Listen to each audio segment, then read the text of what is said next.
সবাইকে অনেক অনেক ধন্যবাদ আমাদের আজকের এই সুন্দর একটা সেশনে অ্যাটেন্ড করার জন্য। আমাদের আজকের যে session, effect of climate change on environment in Bangladesh.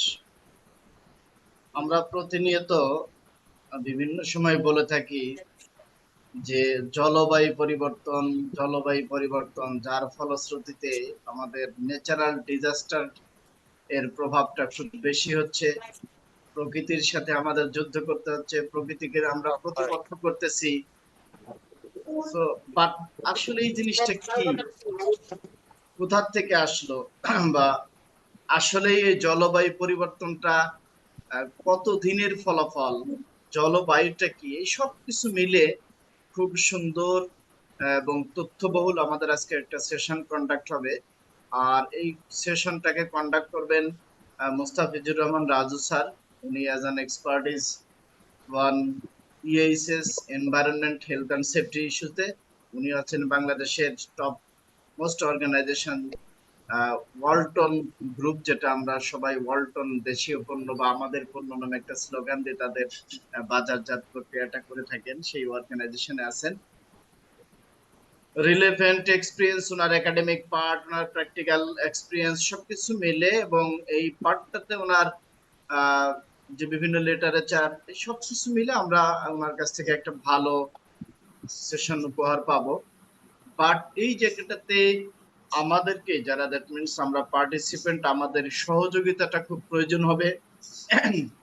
প্রথমত হচ্ছে অনলাইন ট্রেনিংটা যখনই করবেন তখন আপনার পক্ষ থেকে যদি কোনো সময় সাউন্ড রেজ হয়, তখন পুরা ট্রেনিং এ, অর্থাৎ আমাদের এখানে যদি অলরেডি 35 পার্টিসিপেন্ট এখানে অ্যাটেন্ড করেছেন, ছোট্ট একটা শব্দ হলেই 35 পার্টিসিপেন্টই এখানে অ্যাবসেন্টিজম চলে আসে। সেকেন্ড ওয়ান হচ্ছে, এই জায়গাটাতে আমাদেরকে খেয়াল রাখতে হবে, যখন আমি কথা বলবো ঠিক সেই মুহূর্তেই আমার স্পিকারটাকে অন করব, আদারওয়াইজ সমস্ত টাইমটাকে আমাকে স্পিকারটা অফ রাখতে হবে, যেহেতু একেবারেই শর্ট টাইম। সো এই শর্ট টাইমের ভিতরে আমাদের শেষ করতে হবে, তথ্য দিতে হবে, অ্যান্সার করতে হবে, প্রশ্ন করতে হবে। সবার এই সহযোগিতাটাও দরকার, যেন একই প্রশ্ন বারবার না হয়। শেয়ারিং পার্টটা যেন অনেক লং টাইম না চলে আসে। যদি কোর্সটাতে আমাদের ভালো কিছু থাকে, আশা করি পরবর্তী সময় আমরা লং কোর্স দিতে পারবো। Okay, thank you. Raju sir, please start করেন আপনার সেশনটাকে। আপনি আপনার মতো করে এখন চালান। আপনার সহযোগিতায় আমাদের অফিসিয়াল আরো টিম মেম্বার আছেন, মিস্টার ফরিদ উদ্দিন এবং মিস্টার আল জাবেদ। সার্বিক সহযোগিতায় আপনার সাথে এরা থাকবেন। ওকে, থ্যাংক ইউ। আসসালামু আলাইকুম। ধন্যবাদ মনিরুজ্জামান ভাইকে, অসংখ্য ধন্যবাদ আমাকে সুযোগ দেওয়ার জন্য। তো আজকে আমার কথা শুনতে পাচ্ছেন কি? হ্যাঁ, শোনা যাচ্ছে। হ্যাঁ, আসতেছে। ওকে, থ্যাংক ইউ ভেরি মাচ। তো আজকে আমরা যে উদ্দেশ্যে এখানে এসেছি অলরেডি ভাই বলেছেন আপনাদের। আজকে আমাদের আলোচনার ডিসকাশন টপিক হচ্ছে effect of climate change on environment in Bangladesh.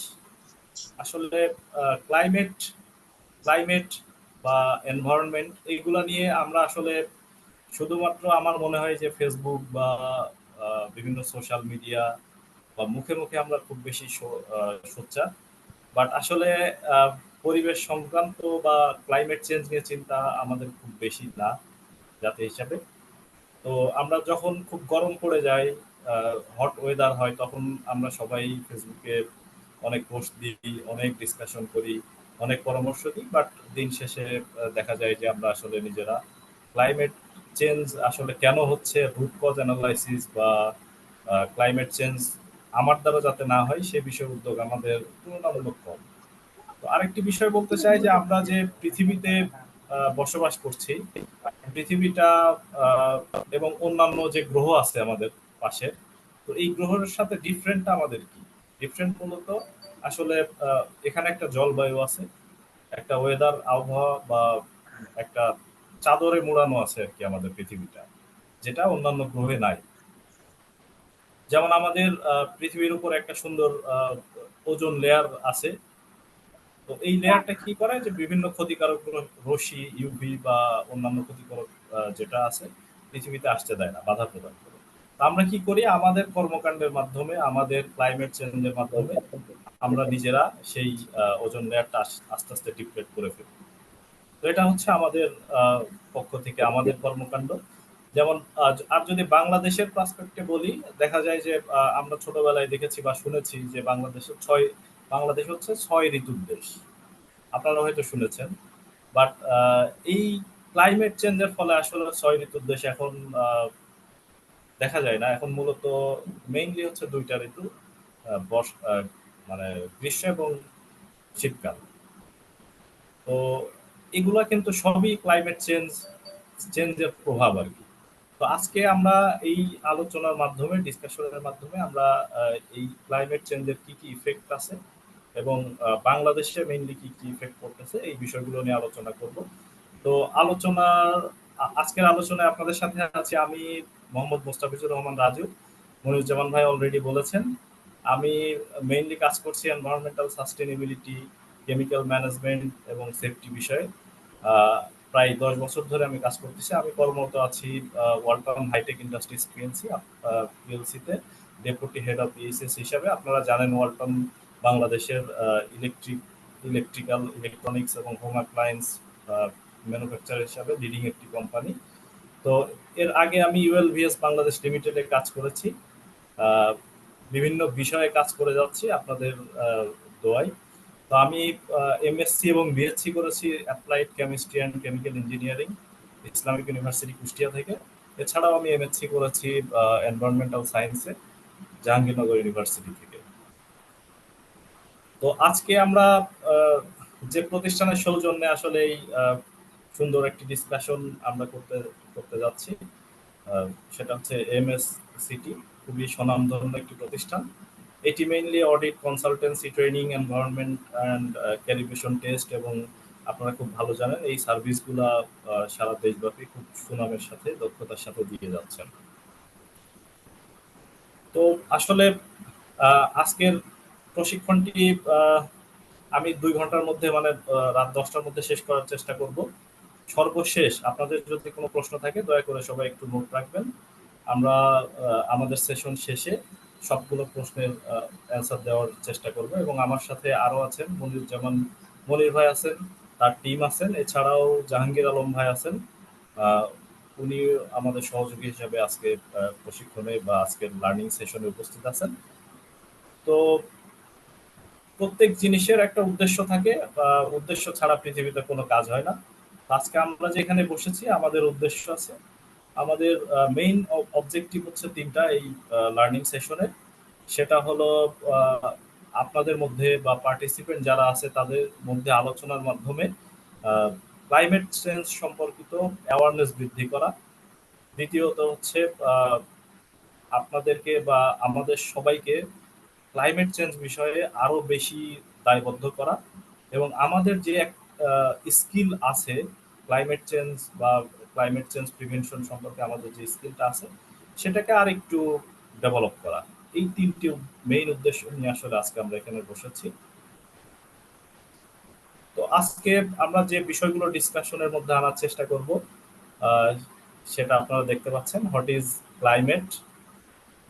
প্রথমে তো আসলে জানতে হবে যে ক্লাইমেটটি কি। আপনারা সবাই কম বেশি জানেন, এখানে যারা আছেন মোটামুটি সিনিয়র এবং অনেক সিনিয়রদের আমি দেখতে পাচ্ছি, আপনারা ওয়েল নোন। বাট তারপরও আমরা একটু বেসলাইন গুলা চেষ্টা করবো আলোচনা করার। ক্লাইমেট চেঞ্জ কেন গুরুত্বপূর্ণ বাংলাদেশে, এবং ক্লাইমেট চেঞ্জের ইফেক্ট আসলে কি সেটা নিয়ে আলোচনা করা হবে। ক্লাইমেট চেঞ্জ কি কি মেইন ইফেক্ট কি কি আছে সেগুলো নিয়ে সংক্ষেপে আলোচনা করা হবে। এবং নেগেটিভ ইম্প্যাক্টের পাশাপাশি ক্লাইমেট চেঞ্জের কিছু পজিটিভ ইম্প্যাক্টও আছে, সেটা নিয়ে আলোচনা ডিসকাশন হবে। এবং ক্লাইমেট চেঞ্জের জন্য আসলে রেসপন্সিবল কি জিনিস, কি জন্য আসলে ক্লাইমেট চেঞ্জ হচ্ছে সেটা নিয়ে আমরা আলোচনা করব। আহ, এছাড়াও বিভিন্ন ওয়ে কিভাবে আমরা ক্লাইমেট চেঞ্জ থেকে নিজেদেরকে রক্ষা করতে পারি, আমাদের এই প্ল্যানেটকে রক্ষা করতে পারি, সে বিষয়ে আমরা আলোচনা করব। তো প্রথমে আমরা জানি যে হোয়াট ইজ ক্লাইমেট। আপনারা সবাই জানেন, আগেই বলেছি। ক্লাইমেট হচ্ছে আসলে একটা দীর্ঘ সময়ের ওয়েদারের এভারেজ ওয়েদার। নর্মালি হচ্ছে টাইমটা ধরা হয় 30 বছর। 30 বছরের যে গড় ওয়েদার, আবহাওয়া, সেটাকেই নর্মালি ক্লাইমেট বলা হয়। তো ক্লাইমেট, অনেকে বলে যে ক্লাইমেট এবং ওয়েদারের ডিফারেন্টটা কি। খুবই সিম্পল কোশ্চেন। ওয়েদার হচ্ছে শর্ট টার্মের যে সিচুয়েশন, সেটাকে আমরা বলি ওয়েদার, এবং লং টার্ম মানে 30 বছরের গড় যেটা, সেটাকে আমরা বলি ক্লাইমেট। তো ক্লাইমেট চেঞ্জ আসলে কেন গুরুত্বপূর্ণ? ক্লাইমেট চেঞ্জ হলে আসলে কি হচ্ছে? ক্লাইমেট চেঞ্জ আসলে গুরুত্বপূর্ণ এই কারণেই, কারণ ক্লাইমেট চেঞ্জ কি করে, আমাদের ন্যাচারাল এবং ইকোনমিক এবং সোশ্যাল সিস্টেমকে ইন্টারাপ্ট করে। আমাদের ন্যাচারাল, ইকোনমিক এবং সোশ্যাল সিস্টেমকে ডিস্টার্ব করে। তো আসলে এই তিনটাকে যদি আমরা কনসিডার করি, আসলে এর বাইরে কিছুই নাই। আমাদের ন্যাচারাল বাইরে কিছুই না, ইকোনমি এবং সোশ্যাল, এই তিনটা পার্টকে আসলে ক্লাইমেট চেঞ্জ গুরুত্বপূর্ণভাবে এটাকে প্রভাব বিস্তার করে এর উপরে। তো এর ইফেক্টটা হয় মেইনলি যে এরিয়াগুলা, যেমন হচ্ছে global food security, damage infrastructure and jobs, and mainly হচ্ছে আরো যেটা আমরা বলতে পারি যে হিউম্যান হেলথের উপর একটা বিরূপ প্রতিক্রিয়া তৈরি করে। তো আগে বললাম জেনারেল কথাবার্তা, এখন আমরা ক্লাইমেট চেঞ্জ আসলে কেন বাংলাদেশের জন্য, ক্লাইমেট চেঞ্জ কেন গুরুত্বপূর্ণ। ক্লাইমেট চেঞ্জ আসলে সবচেয়ে বেশি প্রভাব ফেলে, আমরা যেটা বিভিন্ন গবেষণা বা বিভিন্ন পেপারসে আমরা দেখেছি যে উন্নয়নশীল দেশ বা দরিদ্র দেশ যেগুলো, সেগুলোর উপরে ক্লাইমেট চেঞ্জ সবচেয়ে বেশি প্রভাব বিস্তার করে, এবং যারা কোস্টাল এরিয়াতে বসবাস করে, সমুদ্র তীরবর্তী, তাদেরকে আসলে ক্লাইমেট চেঞ্জটা সবচেয়ে বেশি প্রভাব বিস্তার করে। তো জার্মান ওয়াচ থেকে একটা প্রতিবেদন আমরা দেখেছিলাম 2010-এ। তো সে দেখেছি যে পৃথিবীর টপ 10 কান্ট্রি হচ্ছে ক্লাইমেট চেঞ্জের জন্য ভুক্তভোগী। 200টা কান্ট্রি, তার মধ্যে টপ 10 এই ক্লাইমেট চেঞ্জের ফলে বাংলাদেশ সবচেয়ে বেশি প্রভাবিত হচ্ছে। তো এখান থেকে আমরা বুঝতে পারি যে আসলে বাংলাদেশে ক্লাইমেট চেঞ্জটা আসলে কেন গুরুত্বপূর্ণ, এবং এটা নিয়ে চিন্তা করার এখনই সময় আসলে। তো ক্লাইমেট চেঞ্জ সম্পর্কে আহ, সারা পৃথিবীতে লিগ্যাল রিকোয়ারমেন্ট যদি আমি বলি, খুব বেশি নাই, বাট অনেক অর্গানাইজেশন আছে। বাংলাদেশে কিছু আছে, বাংলাদেশে খুব বেশি আমরা বলতে পারি না। কিছু অর্গানাইজেশন আছে কাজ করছে, এবং ওয়ার্ল্ডের কিছু অর্গানাইজেশন ক্লাইমেট চেঞ্জ নিয়ে তারা বিভিন্ন ধরনের গবেষণা, বিভিন্ন রিপোর্টস, প্রতিবেদন, ডেটা তারা সংরক্ষণ করে থাকে। যেমন বাংলাদেশ গভর্নমেন্টের ক্লাইমেট চেঞ্জ নিয়ে যে প্ল্যান, বাংলাদেশ সরকারের যে পরিবেশ মন্ত্রণালয় যেটা ছিল, সেটাকে কিন্তু নাম চেঞ্জ করে আমরা এখন রিসেন্টলি আমরা দেখছি বাংলাদেশ গভর্নমেন্ট নামকরণ করেছে Bangladesh ministry of environment, forest and climate change. তো মন্ত্রণালয়ের নামটাই পরিবর্তন করে সেখানে কিন্তু ক্লাইমেট চেঞ্জ ঢুকানো হয়েছে। তো এটা একটা ইতিবাচক দিক আমি মনে করি। তো বাংলাদেশে হচ্ছে 2009 সালে Bangladesh climate change strategy and action plan নামে একটি রিপোর্ট প্রতিবেদন করা হয়। সেখানে আসলে এই ক্লাইমেট চেঞ্জ যে বাংলাদেশের কি কি ইফেক্ট আসলে পড়তেছে, এবং আমাদের প্ল্যানটা কি এবং টার্গেট কি, শর্ট টার্ম এবং লং টার্ম, সেটি এই রিপোর্টের মধ্যে উঠে এসেছে।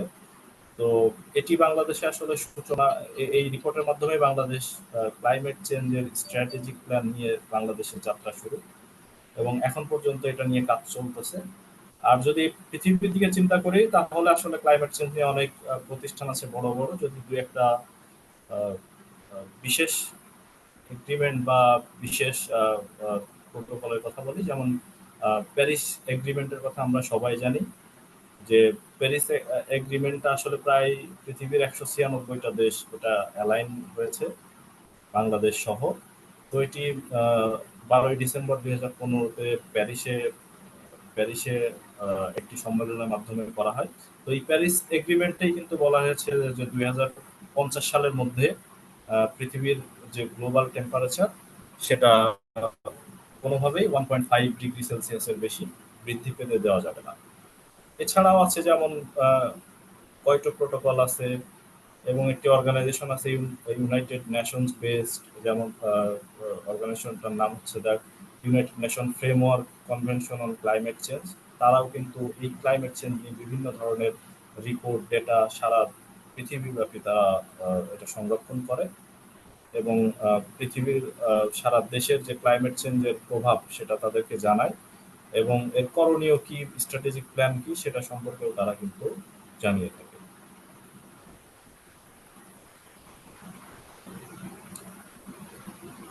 তো ক্লাইমেট চেঞ্জের যদি ইফেক্ট আমরা চিন্তা করি, ইফেক্ট আসলে বলে শেষ করা যাবে না। আমরা আসলে কেউই এই ক্লাইমেট, আবহাওয়া, জলবায়ু, পরিবেশের বাইরে না। পরিবেশের উপর মানুষ কতটা ডিপেন্ডেবল। আমরা প্রতি মিনিটে প্রায় 12 থেকে 16 বার নিঃশ্বাস নিচ্ছি, বাতাস থেকে অক্সিজেন নিচ্ছি। তো এটা কিন্তু আমরা কন্টিনিউয়াস ফ্রিলি নিচ্ছি। যদি আমরা এটা এই যে সিচুয়েশনটা আছে, যে আবহাওয়া আছে, জলবায়ু আছে, এটা যদি চেঞ্জ করে ফেলি, এটা কিন্তু আমরা অ্যাভেলেবেল থাকবে না আমাদের জন্য। যদি ল্যান্ডের কথা বলি, আমরা যে খাবার খাচ্ছি প্রতিনিয়ত প্রতিদিন, এই খাবারটা কিন্তু ল্যাবরেটরিতে চাষ হয় না। ল্যাবরেটরিতে হয় কি, এটা কিন্তু হয় ওয়াটার, ল্যান্ড থেকে। এটা ল্যান্ড থেকে চাষ হয়, সেখান থেকে আমরা খাবারটা পাই। 60% হচ্ছে ওয়াটার এবং বলাই হয় যে পানির অপর নাম জীবন।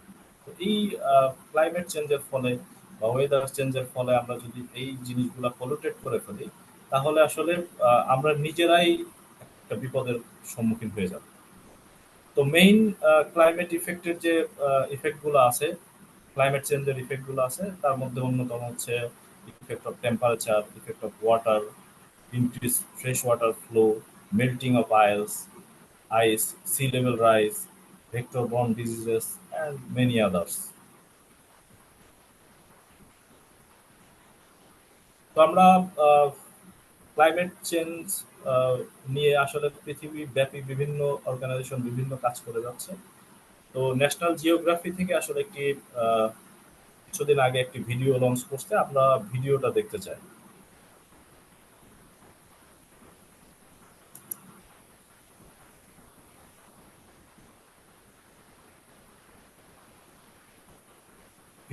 ভিডিওটা কি দেখতে পাচ্ছেন আপনারা?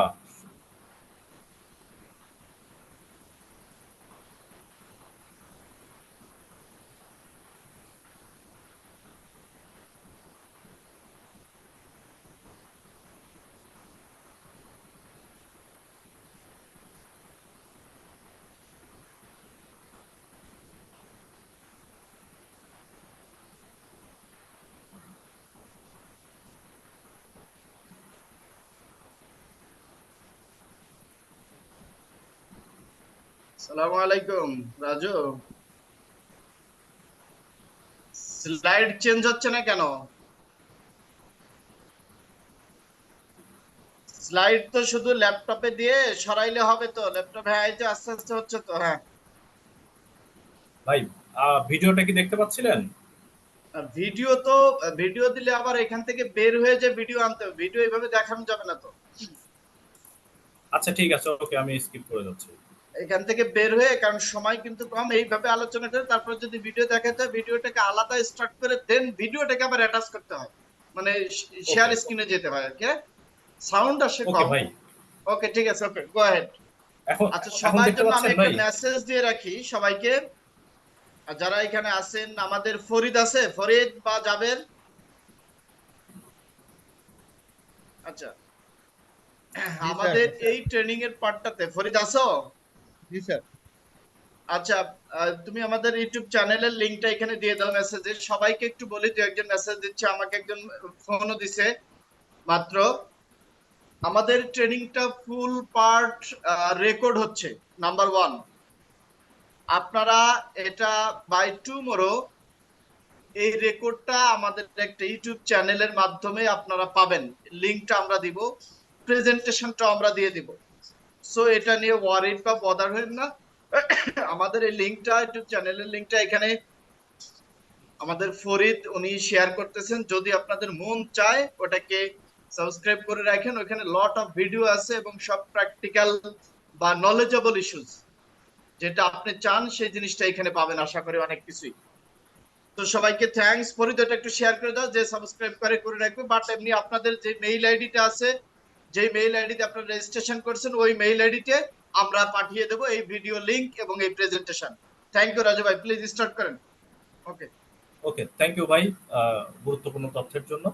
তো আমরা যে বিষয়ে কথা বলছিলাম যে ক্লাইমেট চেঞ্জ যে ইফেক্ট গুলো আছে, ইফেক্ট কি হতে পারে সেটা নিয়ে আলোচনা করছিলাম। তো মেইন ইফেক্ট ক্লাইমেট চেঞ্জের সেটা হলো টেম্পারেচার, তাপমাত্রা বৃদ্ধি। আমরা যেটা এখন রিসেন্টলি খুব ভালোভাবে ফিল করতেছি। আপনারা একটি চিত্র এখানে দেখানো আছে, আপনারা দেখেন যে 1970 সালে আসলে যদি আমরা থার্মাল স্ক্যান করে একটি চিত্রের মাধ্যমে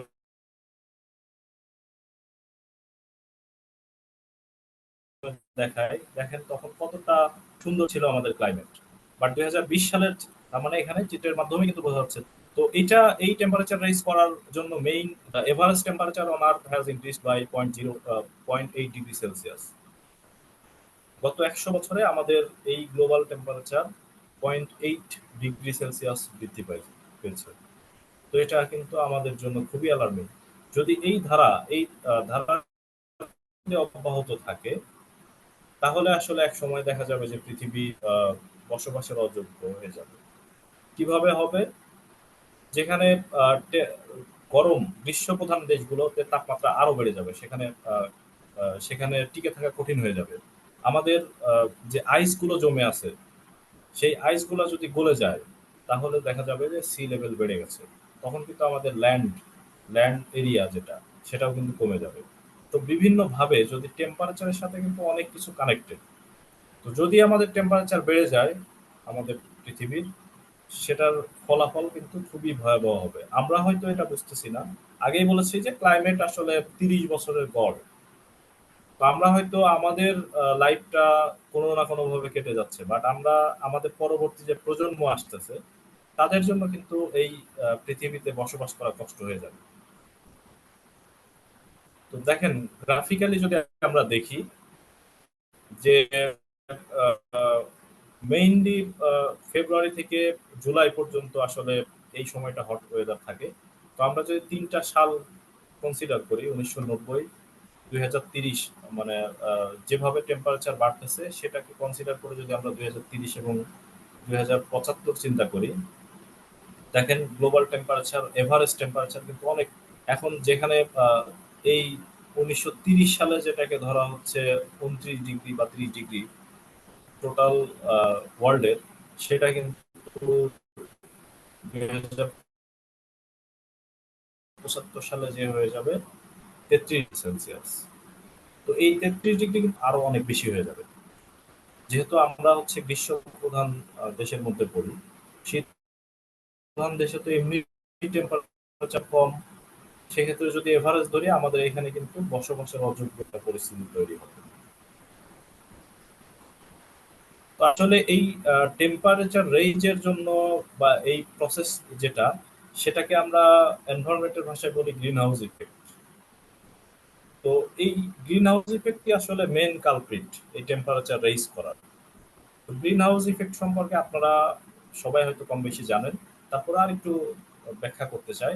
গ্রিন হাউস ইফেক্ট আসলে কিছুই না, একটা সিম্পল ইস্যু, একটা সিম্পল রিয়াকশন। আমরা আমাদের পৃথিবীতে আসলে যে সূর্যের আলোক রশ্মিগুলো আসে, সেটা ইউভি আকারে আসে। ইউভি আকারে আসে। তো আমরা জানি, ছোটবেলায় আমরা পড়েছি যে গাছ কিভাবে খাদ্য তৈরি করে। এই প্রক্রিয়াটাকে বলা হয় ফটোসিনথেসিস বা সালোক সংশ্লেষণ। সালোক সংশ্লেষণে মেইনলি কি লাগে? সূর্যের আলো লাগে, পানি লাগে এবং কি লাগে, এর মাধ্যমে কিন্তু গ্লুকোজ তৈরি করে গাছ। তো এই সালোক সংশ্লেষণ প্রক্রিয়া সবচেয়ে গুরুত্বপূর্ণ একটি উপাদান হচ্ছে সানলাইট। তো এই লাইটটা যখন পৃথিবীতে আসে তখন সেটাকে আমরা বলি ইউভি লাইট, ইউভি। তো ইউভি গাছ যদি শোষণ করে ফেলে সেখানে কিন্তু একটা অ্যামাউন্ট অফ ইউভি সেটা শোষণ করেই ফেলে, বাকি যেটা সেটা কিন্তু পৃথিবীতে রিফ্লেক্ট হয়ে যায়। আমরা একটি যারা সায়েন্স ব্যাকগ্রাউন্ড আছে ভালো জানেন যে কোনো একটি রশ্মি যত বেশি দূরত্ব অতিক্রম করে তত বেশি সে শক্তি হারায়, যত বেশি সে ডিস্টেন্স দূরত্ব অতিক্রম করে তত বেশি সে শক্তি হারায়। তো এই ইউভিটা আমরা মানে আলোক যে বর্ণালী সেখানে দেখতে পাই যে আলোটা আসলে এক এক ওয়েভলেন্থে এক এক রকম, এক একটা নাম হয়ে যায়। তো এই ইউভিটা যখন অনেক দূরে দূর অতিক্রম করে পৃথিবীতে এসে রিফ্লেক্ট হয়ে আবার ফিরে যায়, সেটা আইআরে পরিণত হয়, ইনফ্রারেড বলি আমরা। তো পৃথিবীতে যদি পর্যাপ্ত গাছের পরিমাণ কমে যায় তো সেক্ষেত্রে ইউভি যে শোষণ ক্ষমতা সেটাও কিন্তু কমে যাবে, রিফ্লেক্টের হার বেড়ে যায়। তো এই আইআরটা ইনফ্রারেডটা কি করে, আমরা যদি আহ, দূষণ করি বা এই যে গ্রিন হাউস ইফেক্টের জন্য দায়ী যে গ্রিন হাউস গ্যাসগুলো আছে, যেমন carbon dioxide, methane, nitrous oxide, ozone, এই গ্রিন হাউস গ্যাসগুলো যদি আমরা বেশি বেশি ইমিশন করি তো ওই গ্রিন হাউস গ্যাস মানে কার্বন ডাইঅক্সাইড এবং আইআর যেটা ইনফ্রারেড, এই দুটো পারস্পরিক রিয়াকশন করে, কার্বন ডাইঅক্সাইড এবং আইআর। তো এই রিয়াকশনটা হচ্ছে তাপ উৎপাদী বিক্রিয়া। আমরা জানি যে বিক্রিয়া দুই প্রকার, একটা তাপ উৎপাদী এবং তাপহারী। তো কার্বন ডাইঅক্সাইড এবং আরআই যখন রিয়াকশন করে তখন সেখান থেকে কিছু হিট রিলিজ হয়। এই হিটটাই আসলে মূলত গ্লোবাল টেম্পারেচার বৃদ্ধি করে, আর এই হিটটা ট্র্যাপড হয়ে যায়, মানে সে বাইরে যেতে পারে না। আশা করি আপনারা বুঝতে পারছেন। তো যদি আমরা ইমিশন গ্রিন হাউস গ্যাস যেগুলো আছে, মিথেন বা ozone, nitrous oxide, carbon dioxide, এইগুলো যদি আমরা ইমিশন কমাতে পারি তাহলে কিন্তু আইআর যেটা সেটা রিয়াকশনের জন্য যথেষ্ট পরিমাণ সে রিয়াক্ট্যান্ট পাবে না, তখন কিন্তু সে আবার যেখান থেকে আসছিল সেখানে ফিরে যাবে, বা সে ওয়েভলেন্থ অনুযায়ী সে কিন্তু কারোর সাথে রিয়াকশন করতে পারবে না। সো এই মেইন যে দায়ী আমরা টেম্পারেচার বৃদ্ধির যে মেইন রেসপন্সিবল কালপ্রিট আমরা যেটাই বলি সেটা কিন্তু এই গ্রিন হাউস ইফেক্ট। আর গ্রিন হাউস ইফেক্টের জন্য মেইন যে রেসপন্সিবল সেটা হলো green house gas. Green house gas কোনগুলো, যেমন carbon dioxide, methane, nitrous oxide, এই ধরনের গ্যাসগুলোকে আমরা বলি গ্রিন হাউস গ্যাস, বা সংক্ষেপে জিএইচজিও আমরা বলে থাকি।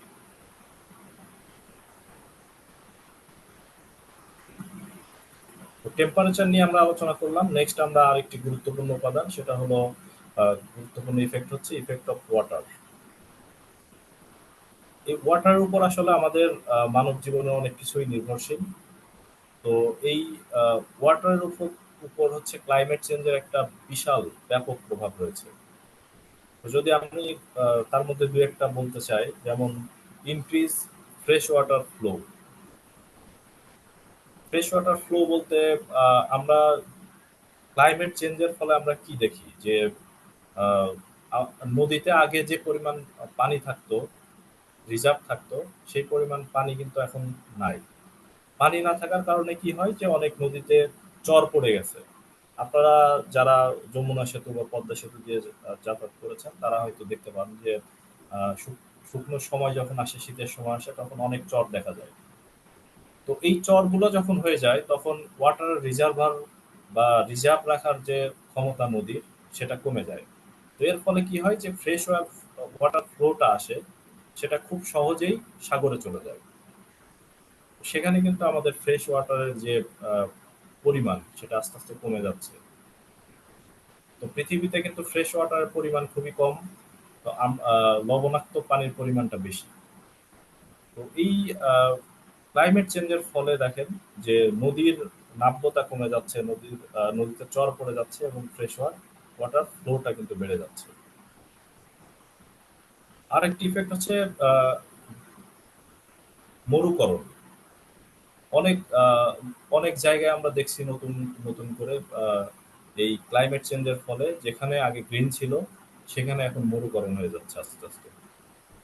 আমরা যদি বাংলাদেশের দিকে তাকাই, বাংলাদেশে ২০০৮ সালে, মানে কিছুদিন আগে, কিছু বছর আগে ২০০৮ সালে আমরা দেখেছি যে এভারেজ রেইনফল হচ্ছে ২৩০০ মিলিমিটার এভারেজ। বাট আমাদের যে বরেন্দ্র এরিয়া আছে, বরেন্দ্র এরিয়া বলতে আমরা কি বুঝি? বরেন্দ্র এরিয়া বলতে আমরা জানি দিনাজপুর, রংপুর, পাবনা, রাজশাহী, বগুড়া, জয়পুরহাট, এই জেলাগুলোকে বরেন্দ্র এরিয়া বলে। তো এই জেলাগুলোতে কিন্তু এভারেজ বৃষ্টিপাতের পরিমাণ খুবই কম, ১১৫০ মিলিমিটার। এর ফলে কি হয়েছে, এখানে কিন্তু আস্তে আস্তে মরুভূমিকরণ বা মরুকরণের দিকে আস্তে আস্তে চলে যাচ্ছে, তীব্র খরা আমরা দেখতে পাচ্ছি সেখানে। প্রতি বছর এই খরার কারণে সেখানে কিন্তু অনেক মানুষ যারা নদীর উপরে জীবিকা নির্বাহ করে তারা কিন্তু কর্মহীন হয়ে যাচ্ছে। আরো একটি ইফেক্ট হচ্ছে depression of ground water level.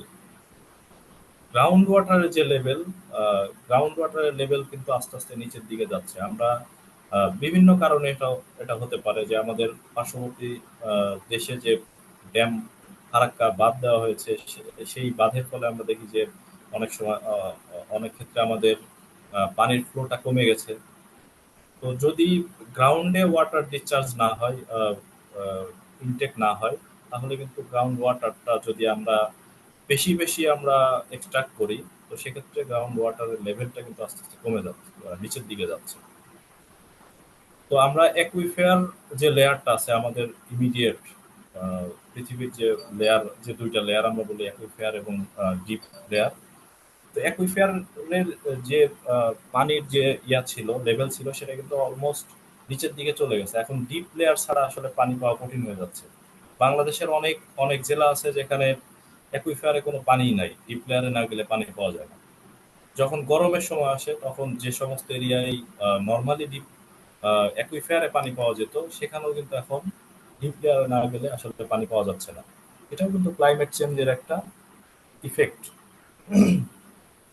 এছাড়াও দেখা যায় যে বৃষ্টিপাতের পরিমাণ, এভারেজ যে রেইনফল, সেটাও কিন্তু অনেক কমে যাচ্ছে ক্লাইমেট চেঞ্জের ফলে। তো এই সমস্ত কারণে আমরা দেখছি যে গ্রাউন্ড ওয়াটারের লেভেলটা আস্তে আস্তে নিচের দিকে যাচ্ছে। এটা একটা গুরুত্বপূর্ণ ইফেক্ট ক্লাইমেট চেঞ্জের।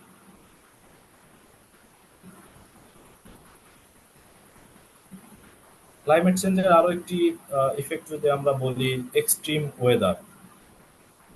ওয়েদারটা আসলে খুবই এক্সট্রিম পর্যায়ে চলে যাচ্ছে। দেখেন বাংলাদেশের ন্যাচারাল ডিজাস্টার কিভাবে বৃদ্ধি পাচ্ছে প্রতি বছর।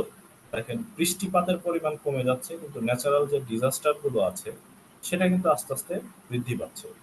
এটার কারণ কিন্তু ক্লাইমেট চেঞ্জ। তো এই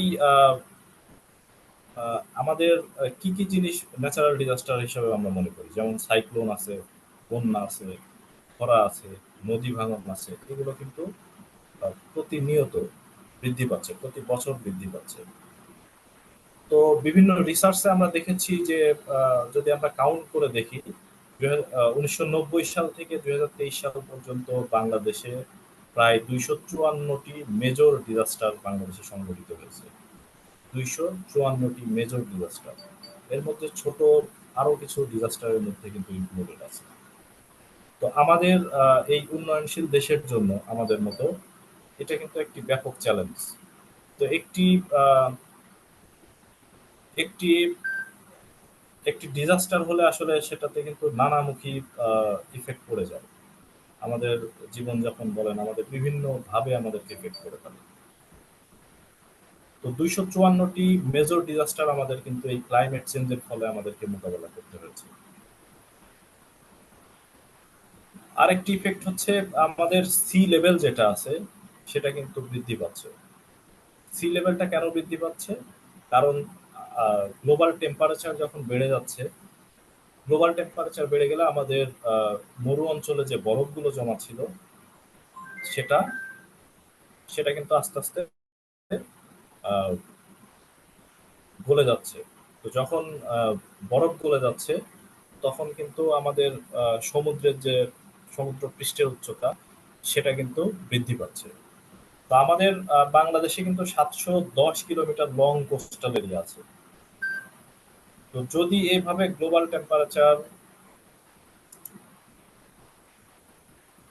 টেম্পারেচার যদি বৃদ্ধি পায়, তার ফলে কিন্তু সি লেভেল আস্তে আস্তে বৃদ্ধি পেয়ে যাচ্ছে। বৃদ্ধি পেলে কি হবে যে আমরা একটা গবেষণায় দেখা গেছে 2050 সালে যদি গ্লোবাল টেম্পারেচার এভাবেই বৃদ্ধি পেতে থাকে, তো বাংলাদেশের প্রায় 17% ল্যান্ড 17% ল্যান্ড কিন্তু একসময় আহ, সাগরের যে তলদেশ সেখানে চলে যাবে।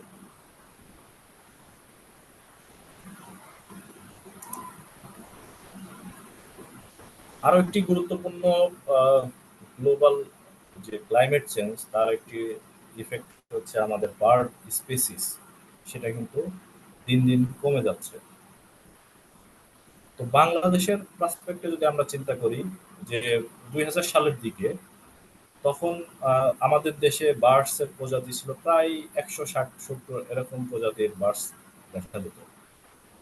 বাট এখন যদি আমি চিন্তা করি 2023-24 এখন সর্বোচ্চ 65 বা 70 এরকম পাখি আমরা দেখতে পাই।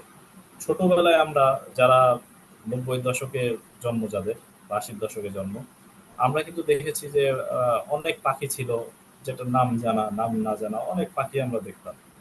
বাট এখন যদি গ্রামের কথা চিন্তা করেন, আমরা তখন দেখেছি যে যদি একটা ওয়েটল্যান্ড, যে ওয়েটল্যান্ড গুলো আছে, আহ, সেই ওয়েটল্যান্ড গুলোতে কি হতো যে অসংখ্য পাখি, বক, তারা কিন্তু সেখানে এসে দেখা যেত।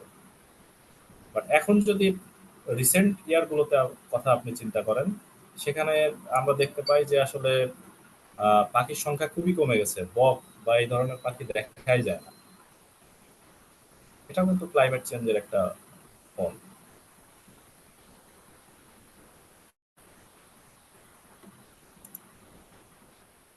আরো কিছু ইফেক্ট যদি ক্লাইমেট চেঞ্জের আমরা চিন্তা করি, যেমন আহ,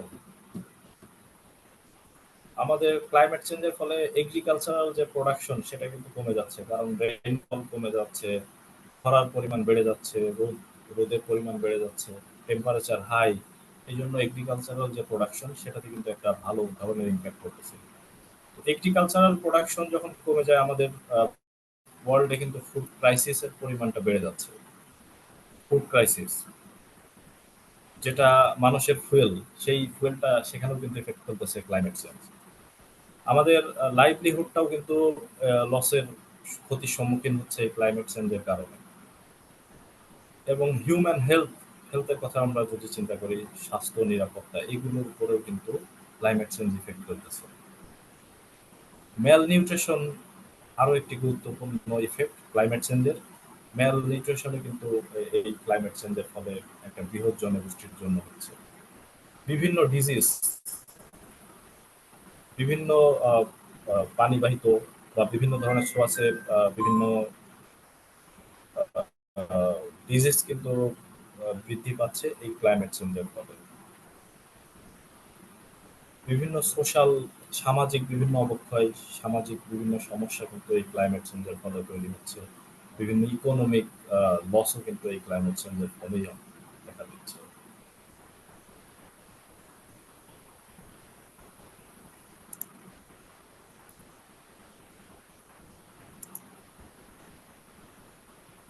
সরি, আপনারা কি স্লাইডটা দেখতে পাচ্ছেন?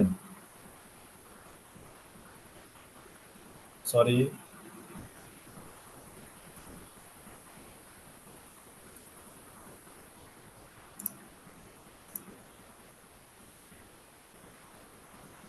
মনিরুজ্জামান ভাই, ভাই শুনতে পাচ্ছেন?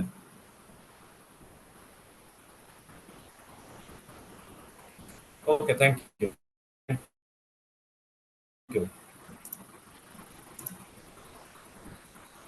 তো আমরা এতক্ষণ ক্লাইমেট চেঞ্জের নেগেটিভ ইম্প্যাক্ট গুলো নিয়ে আমরা আলোচনা, পজিটিভ ইম্প্যাক্টও আছে ক্লাইমেট চেঞ্জের, যদিও সেটা খুবই সামান্য।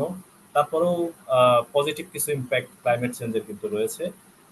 সেটা সেটা যদি আমরা বলতে চাই, যেমন formation of new land by sedimentation. তো ক্লাইমেট চেঞ্জের ফলে আগেই বলেছি নদীতে কিন্তু এই নদীতে পানির পরিমাণ কমে যাওয়াতে সেখানে পলি মাটির পরিমাণ বেড়ে যাচ্ছে। তো এই পলি মাটির ফলে কিছু ল্যান্ড কিন্তু তৈরি হচ্ছে। আমরা ছোটবেলায় দেখেছি যে নদীতে অসংখ্য পানি ছিল, তো সেই সব নদী আপনি দেখবেন এখন অনেকটাই শুকিয়ে গেছে, বা শীতকালে পানি একেবারেই থাকে না। তো সেখানে কিন্তু বিভিন্ন ফসলি জমি হিসাবে সেটা ব্যবহার করা হচ্ছে, এবং ধান বা অন্যান্য ফসল সেখানে চাষ করা হচ্ছে। এটা একটা পজিটিভ। দ্বিতীয়ত হচ্ছে ইনক্রিজিং লিমিটেড ন্যাচারাল রিসোর্স। কিছু ন্যাচারাল রিসোর্স কিন্তু ইনক্রিজ হচ্ছে এই ক্লাইমেট চেঞ্জের ফলে। যেমন আমরা যদি বলি যে লিমিটেড গ্রোথ অফ অর্গানিজম, এটাও আরেকটা। যেমন ধরেন ক্লাইমেট চেঞ্জের ফলে যদি সি লেভেল বেড়ে যায়, তো কিছু গাছ বা কিছু প্রজাতি আছে, প্রাণী আছে, সেগুলো হচ্ছে সমুদ্রের উপর নির্ভরশীল। যদি আমাদের কোস্টাল এরিয়াতে যদি সি লেভেলটা আরো বেড়ে যায়, যে আমাদের ম্যানগ্রোভ ফরেস্টের যে গাছগুলো, সেই গাছগুলোর পরিমাণ কিন্তু আবার বেড়ে যায়।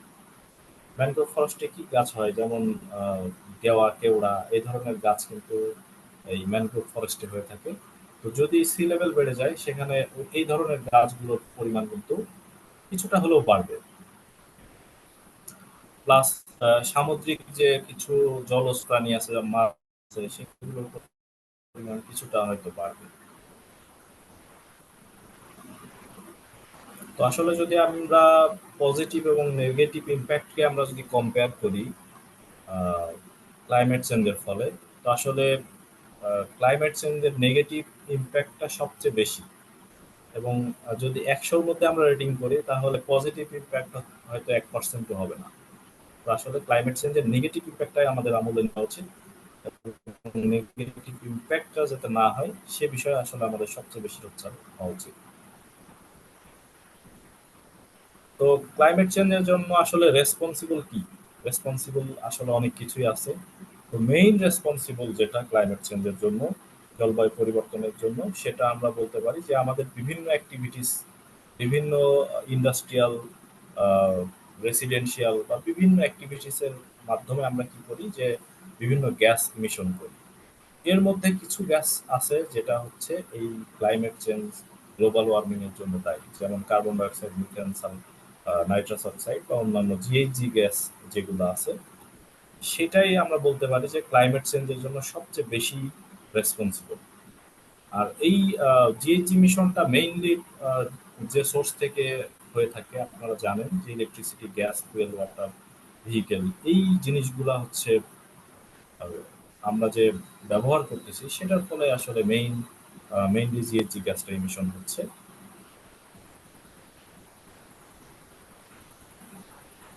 তো ক্লাইমেট চেঞ্জের ফলে আমাদের এমপ্লয়ীদের মধ্যে কি কি ইফেক্ট পড়তে পারে, সেটা যদি আমরা একটু কনসিডার করি। তো আসলে এমপ্লয়ীদের ক্ষেত্রেও কিন্তু ক্লাইমেট চেঞ্জের শর্ট টার্ম যদি আমরা চিন্তা করি, সেখানেও কিন্তু অনেক ইফেক্ট এমপ্লয়ীদের উপরে ফেলে। তো আমরা যেহেতু সবাই এখানে বিভিন্ন অর্গানাইজেশন থেকে আসি, আমাদের হয়তো প্রশ্ন আসতে পারে যে আমাদের আসলে অর্গানাইজেশনে বা আমাদের এমপ্লয়ীদের আসলে ক্লাইমেট চেঞ্জের কি কি ইফেক্ট করতেছে। আবহাওয়া তো চেঞ্জ হচ্ছে, তো আমাদের এমপ্লয়িরা কি কি প্রবলেম ফেস করতেছে। তো এমপ্লয়ীদের যদি আমরা চিন্তা করি, তাহলে প্রথম ইম্প্যাক্ট যেটা হতে পারে যে ওভারহিটিং। তো কর্মস্থলে যদি একটা সহনীয় তাপমাত্রা না থাকে, তাহলে কিন্তু আমাদের এমপ্লয়িরা সেখানে আহ, নিরাপদে বা আরামে বা স্বাচ্ছন্দ্যে কাজ করতে পারে না। ওভারহিটিং একটা ইস্যু, এটা কিন্তু ক্লাইমেট চেঞ্জের ফলেই হচ্ছে, এবং অসহ্য ভ্যাপসা যে গরমটা তৈরি হচ্ছে, সেটা কিন্তু আমাদের এমপ্লয়ীদের কাজের ক্ষেত্রে বা আমাদের প্রোডাক্টিভিটিতে সেটা কিন্তু ডিরেক্টলি ইম্প্যাক্ট করতেছে। তো যেটা আমরা হয়তো রিসেন্ট রিসেন্ট ইয়ার্স গুলাতে আমরা আমাদের ইন্ডাস্ট্রিতে যারা আমরা জব করি, আমরা সবাই কিন্তু এটা খুব ভালোভাবে দেখতে পাচ্ছি যে আসলে এত এক্সট্রিম ওয়েদার হয়ে গেছে, এবং হিট টেম্পারেচার এত বেড়ে গেছে যে আসলে সেখানে কাজের অযোগ্য হয়ে যাচ্ছে। বিভিন্ন কোম্পানি বিভিন্ন পলিসি নিচ্ছে, বিভিন্ন কোম্পানি বলতেছে যে এই একটা সময়ে কাজ করাই যাবে না। 11টা থেকে 2টা বা এরকম একটা সময়, বা এখানে শেডে বা শেডের বাইরে কোনো কাজ করা যাবে না, কনস্ট্রাকশন অ্যাক্টিভিটিস করাই যাচ্ছে না, এরকম প্রবলেম কিন্তু হয়ে যাচ্ছে যে আমাদের ফ্যাক্টরি লেভেলে বা আমাদের এমপ্লয়ীদের জন্য। আহ, এছাড়াও ইউভি রেস কিন্তু এই ক্লাইমেট চেঞ্জের ফলে সেই ইউভি রেসের যে সেটা কিন্তু বেড়ে যাচ্ছে। যেমন আমরা আমাদের এই পৃথিবীকে কিন্তু সুরক্ষিত করে রেখেছে একটি লেয়ার, সেটাকে আমরা বলি ওজোন লেয়ার। তো এই ওজোন লেয়ারটা কিন্তু আমাদের পৃথিবীকে সুন্দরভাবে আহ, একটি চাদরে মুড়িয়ে রেখেছে। তো এই আহ, ওজোন লেয়ারটা কিন্তু আমরা এই ক্লাইমেট চেঞ্জের ফলে আমরা আমাদের সুরক্ষা যে চাদর সেটাকে আমরাই ধ্বংস করে ফেলতেছি। কিছু সাবস্টেন্স আছে যেটাকে আমরা বলি ওডিএস, ওজোন ডিপ্লেটিং সাবস্টেন্স। এই ওজোন ডিপ্লেটিং সাবস্টেন্স নির্গত করার ফলে এই ওজোন লেয়ারটা কিন্তু আস্তে আস্তে ছিদ্র হচ্ছে এবং সেখান থেকে আলট্রা ভায়োলেট রে যেটা, সেটা বেশি পরিমাণে পৃথিবীতে প্রবেশ করতেছে। এবং এই আলট্রা ভায়োলেট রে যদি আমাদের চোখে যায় বা শরীরে লাগে, আমরা জানি যে এর একটা ব্যাড ইম্প্যাক্ট কিন্তু আমাদের আছে। তো এটার জন্য আমরা অনেক সময় মানে ব্লু কাট গ্লাস বা ইউভি প্রোটেক্টেড গ্লাস আমরা ব্যবহার করতেছি। আরেকটি ইফেক্ট হচ্ছে এমপ্লয়ীদের জন্য এয়ার পলিউশন। তো বায়ু দূষণের ফলে কিন্তু এমপ্লয়ীরা বিভিন্নভাবে আমাদের যারা কর্মী ভাইরা আছে তারা কিন্তু বিভিন্নভাবে এয়ার পলিউশনের ফলে তারা কিন্তু প্রভাবিত হচ্ছে। তাদের শ্বাস প্রশ্বাস থেকে শুরু করে তাদের খাদ্যাভ্যাস বা অন্যান্য বিষয়ে কিন্তু এয়ার পলিউশনের কারণে সমস্যা হচ্ছে। বাতাসে যে আমাদের যে উপাদানগুলো থাকার কথা, যে টক্সিক গ্যাস যদি সেখানে নির্গত হয়, যদি ধুলাবালি থাকে, সেটা কিন্তু আমাদের শরীরের মধ্যে সহজেই চলে যায় এবং যে কিন্তু আমাদের শরীরে একটা বিরূপ প্রতিক্রিয়া তৈরি করে থাকে। এছাড়াও আমাদের এমপ্লয়ীদের জন্য ক্লাইমেট চেঞ্জের ফলে কি হচ্ছে, বিভিন্ন ধরনের ডিজিজ, যেমন ম্যালেরিয়া, কলেরা, এই ধরনের পানিবাহিত বায়ুবাহিত যে রোগগুলো আছে সেটাও কিন্তু বেশি দেখা দিচ্ছে ইদানিং সময়ে। আমরা সবাই জানি কিছুদিন আগে আহ, যে কোভিডের যে যে গেল, ভাইবটা গেল। তো এটাও ইনডিরেক্টলি কিন্তু এটাও ক্লাইমেট চেঞ্জের ফলে এই ধরনের মহামারী কিন্তু সারা পৃথিবীতে বিভিন্নভাবে দেখা দিচ্ছে এবং সামনের দিনগুলোতে বিজ্ঞানীরা প্রেডিক্ট করতেছে যে এই ধরনের ডিজাস্টার বা এই ধরনের মহামারী কিন্তু সামনে আরো আসতেছে। এছাড়াও এগ্রিকালচারাল ফিল্ডে যদি যে ধরনের কেমিক্যাল ব্যবহার করা হচ্ছে,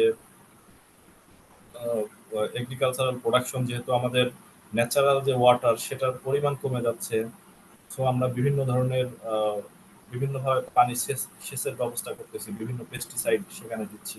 তো এই পেস্টিসাইডের ফলে কিন্তু আবার আমাদের এই পেস্টিসাইড যেটা আমরা ফসলে ব্যবহার করতেছি সেটা কিন্তু ইনডাইরেক্টলি আমাদের শরীরেই আবার প্রবেশ করতেছে। তো পেস্টিসাইডের মধ্যে অনেক ধরনের কেমিক্যাল আছে। আহ, কিছু কেমিক্যাল শিকড়ের মাধ্যমে, ওই একটি ধান গাছ যদি চাষ করা হয় সেখানে পেস্টিসাইড দেওয়া হয়, সেই শিকড়ে কিন্তু কিছু কেমিক্যাল প্রবেশ করে এবং আহ, যে ফল ধান সেখানেও প্রবেশ করে এবং সেই ধানটাই কিন্তু আমরা খাচ্ছি আবার। তো সেখান থেকেও একটা বড় ধরনের ইম্প্যাক্ট কিন্তু এই ক্লাইমেট চেঞ্জের ফলে আমাদের হচ্ছে।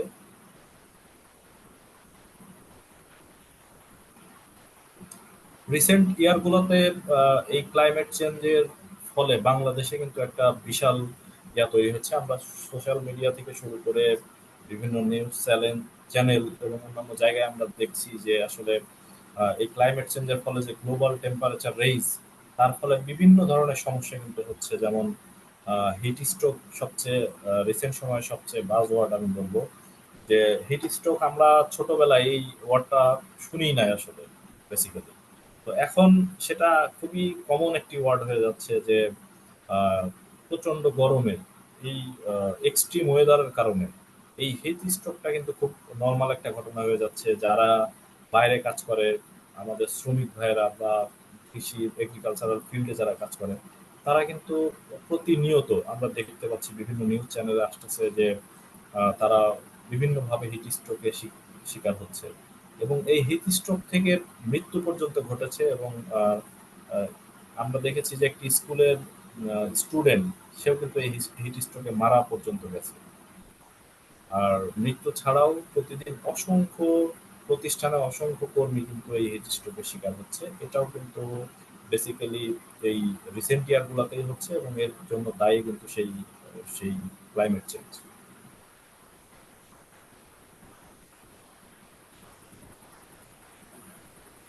তো ক্লাইমেট চেঞ্জের নেগেটিভ দিকগুলো আমরা আলোচনা করলাম অনেক ডিটেলস, হয়তো খুব বেশি সময় নাই, আরো অনেক কিছু বলা যেত বা বলা উচিত, বাট আমাদের আসলে সময় লিমিটেশন আছে। তো ক্লাইমেট চেঞ্জের ইফেক্ট গুলো আমরা যেগুলো শুনলাম, অনেক কিছু হয়তো আমরা জানতাম, হয়তো নতুন কিছু শিখলাম, জানলাম, আলোচনা করলাম। তো এখন আমরা যে বিষয়টা আলোচনা করতে যাচ্ছি সেটা হলো এই ক্লাইমেট চেঞ্জটা আসলে কিভাবে প্রিভেন্ট করা যায়। এটা হলো আমাদের জন্য সবচেয়ে গুরুত্বপূর্ণ, যে ইফেক্ট গুলা প্রথমত আমাদের জানতে হবে যে আসলে কি সমস্যাগুলো আমাদের হচ্ছে, এবং পরবর্তীতে যেটা এই সমস্যা যাতে না হয় বা এটার প্রিভেন্টিভ মেজার কি নেওয়া যায় সেটা সম্পর্কে আমাদের জানতে হবে। তো যদি আমরা না জানি যে কিভাবে আসলে ক্লাইমেট চেঞ্জ প্রতিরোধ করতে হয়, তাহলে আসলে এটা আমাদের জন্য কঠিন হয়ে যাবে যে আমাদের এই পৃথিবীটাকে বাসযোগ্য করে রাখা, বা আমাদের নেক্সট জেনারেশনের জন্য একটি বাসযোগ্য পৃথিবী আমরা যদি রেখে যেতে চাই, তাহলে অবশ্যই আমাদের এই ক্লাইমেট চেঞ্জ প্রতিরোধ করতে হবে। এবং ক্লাইমেট চেঞ্জ কিভাবে প্রতিরোধ করা যায় সেটা সেটা সম্পর্কে সংক্ষেপে কয়েকটি বিষয় আমি আলোচনা করব। মেইনলি 7টা বিষয় নিয়ে আলোচনা করব। এই 7টা ওয়েতে ক্লাইমেট চেঞ্জ কিন্তু আমরা প্রিভেন্ট করতে পারি।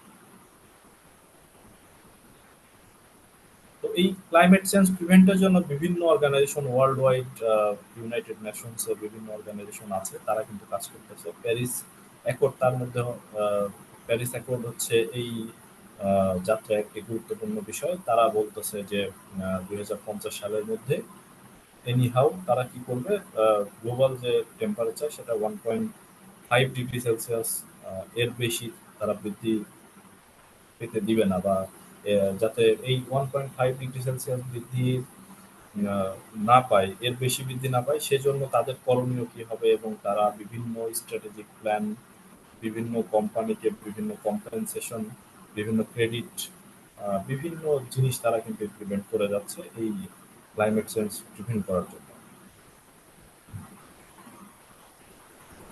প্রথম যে বিষয়টা ক্লাইমেট চেঞ্জ প্রিভেনশনের জন্য প্রয়োজন সেটা হলো reduction in use of fossil fuels. তো আসলে এই জীবাশ্ম জ্বালানি যেটা, এটা আসলে কোনোভাবেই আমরা বাদ দিতে পারবো না। হয়তো একটা সময় বাদ দিতে পারবো, বাট এখন যে সিচুয়েশন আছে এটা কোনোভাবে অ্যাভয়েড করা সম্ভব না। আমরা যেটা করতে পারি, এই আহ, জীবাশ্ম জ্বালানিটা আমরা এটা যতটা সম্ভব রিডাকশন করতে পারি। তো এটা কিন্তু একটা অ্যাওয়ারনেসের উপর নির্ভর করে যে আসলে আমরা জীবাশ্ম জ্বালানি অনেক, আমরা অনেকে আছি বা অনেকে আছে বাংলাদেশ বা উন্নত বিশ্বে যারা আরো বেশি ইমিশন করে।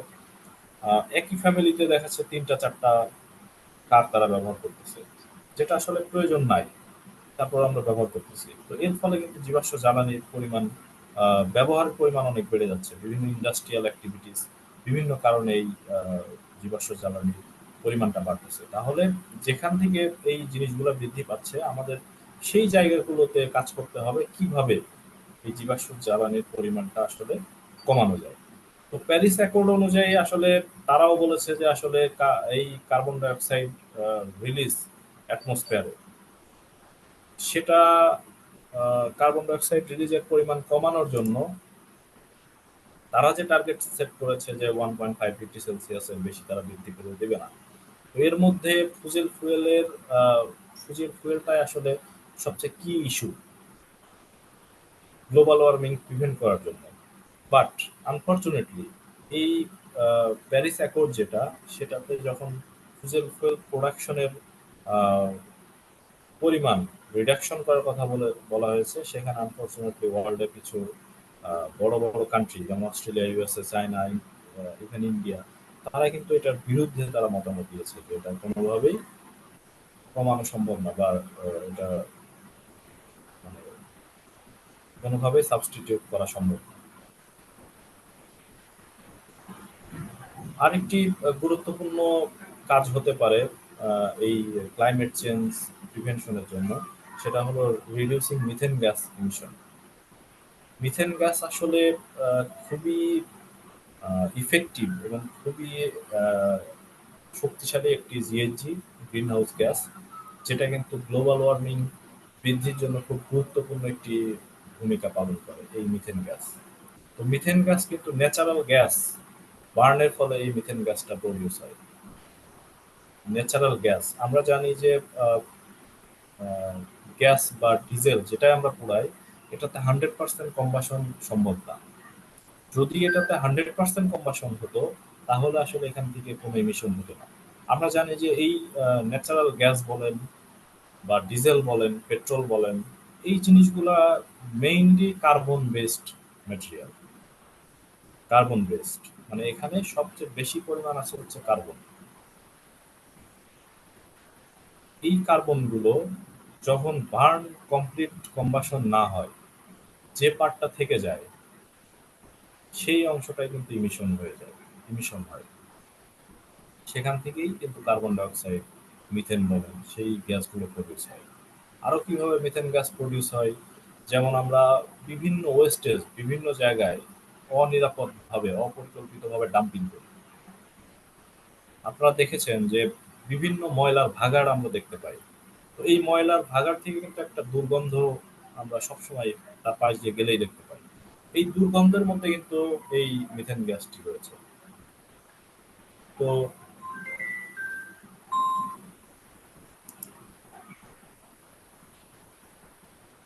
মিথেন গ্যাস যেটা আমরা, আচ্ছা আমি একটু ইন্টারাপ্ট করতে চাই, আপনারা কি আমার স্লাইডটা দেখতে পাচ্ছেন? প্লিজ প্লিজ আপনারা স্লাইডটা কি দেখতে পাচ্ছেন?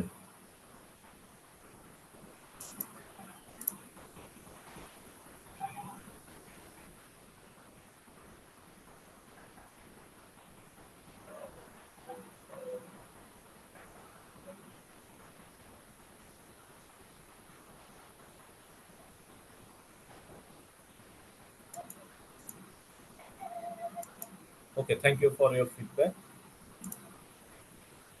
তো আমাদের বিভিন্ন অ্যাক্টিভিটিস এর ফলে আসলে এই মিথেন গ্যাস এটা ইমিশন হচ্ছে as a green house gas. তো যখন গ্রিন হাউস গ্যাস এই মিথেন গ্যাসটা এনভায়রনমেন্টে থেকে যাচ্ছে, তো তখন কিন্তু এই গ্রিন হাউস ইফেক্টের ফলে এখান থেকে গ্লোবাল ওয়ার্মিংটা বৃদ্ধি পাচ্ছে। তো আমাদের এই অ্যাক্টিভিটিস গুলো, এই ন্যাচারাল গ্যাস বার্ন বলেন, ওয়েস্ট ডাম্পিং বলেন, এই জিনিসগুলো এই মিথেন কন্ট্রোল করার জন্য অবশ্যই এই জিনিসগুলো আমাদের কন্ট্রোল করতে হবে। যেখানে সেখানে ময়লা আবর্জনা যদি আমরা ডাম্প বেশি বেশি করে থাকি, তাহলে সেখান থেকে কিন্তু মিথেন গ্যাস প্রডিউস হবে। তো এই জিনিসটা আমাদেরকে স্ট্রিক্টলি ফলো করতে হবে।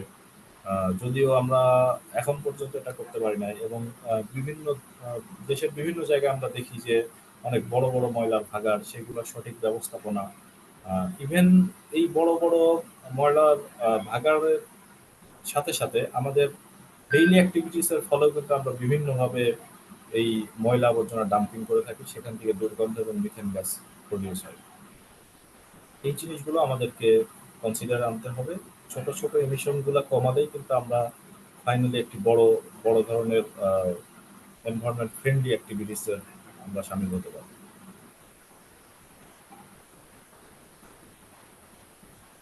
3 নাম্বার যে অ্যাক্টিভিটিস হতে পারে এই ক্লাইমেট চেঞ্জ প্রিভেনশনের জন্য, সেটা হচ্ছে increase the use of renewable energy.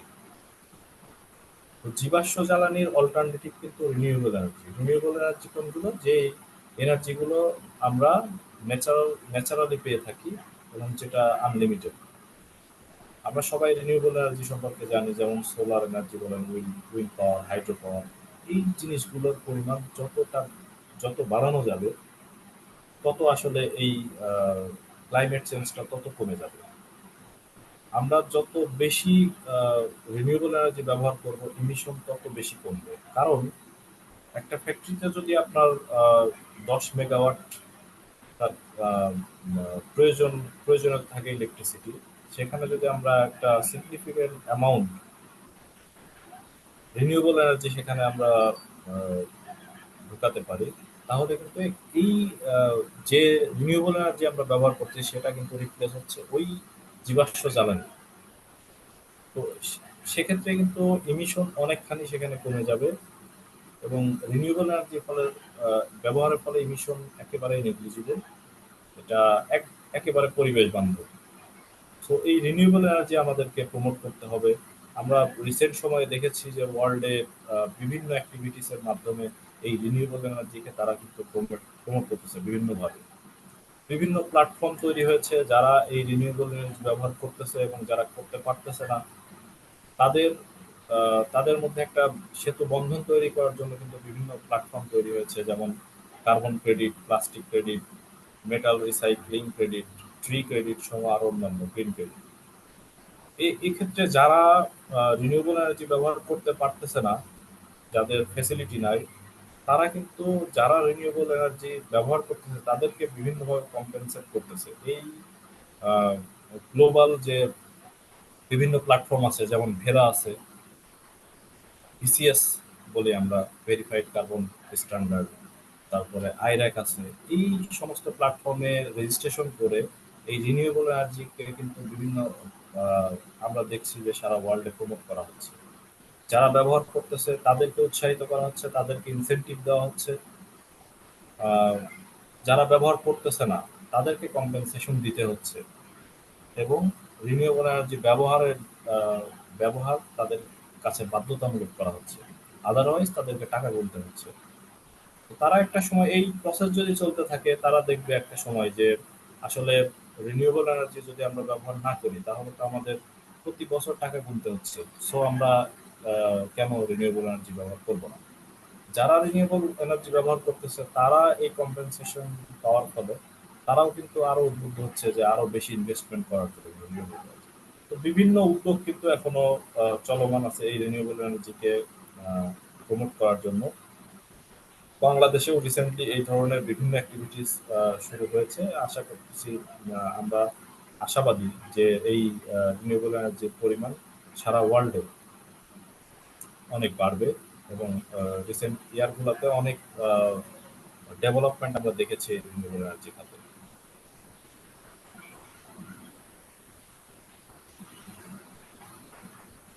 বিভিন্ন অ্যাক্টিভিটি বা বিভিন্ন আমাদের যানবাহন, ভেহিকেল, কমিউনিকেশন পারপাজে আমরা কিন্তু এই পেট্রোল এবং ডিজেল ব্যবহার করি। তো এই ডিজেল এবং পেট্রোলের ব্যবহারটা কমাতে হবে যদি আমরা ক্লাইমেট চেঞ্জ প্রিভেন্ট করতে চাই। কারণ ডিজেল এবং পেট্রোলটা আসলে সবচেয়ে রিমার্কেবল। আপনারা যারা জিএনজি নিয়ে কাজ করেন বা গ্রিন হাউস গ্যাস নিয়ে কাজ করেন তারা হয়তো জানেন যে আসলে ন্যাচারাল গ্যাস এবং ডিজেল বা পেট্রোলের কথা যদি চিন্তা করি, তো ন্যাচারাল গ্যাসে কিন্তু কম্বাশন পার্সেন্টেজ অনেক বেশি, অনেক হাই, এই জন্য সেখানে ইমিশন কম। বাট যদি আপনি পেট্রোল এবং ডিজেলের কথা চিন্তা করেন সেখানে হিউজ পরিমাণ জিএনজি ইমিশন কিন্তু সেখান থেকে হচ্ছে। সো পেট্রোল এবং ডিজেল ব্যবহারের ফলে আমাদের এই ওয়ার্ল্ডের যে গ্লোবাল টেম্পারেচার সেটা বৃদ্ধি পাচ্ছে এবং এই ক্লাইমেট চেঞ্জ যদি আমরা প্রতিরোধ করতে চাই তাহলে এই পেট্রোল এবং ডিজেলের ব্যবহার কিন্তু আমাদের কমাতে হবে। এটা কম্পেনসেট আমরা বিভিন্নভাবে করতে পারি বা এটা সাবস্টিটিউট করা যেতে পারে। আর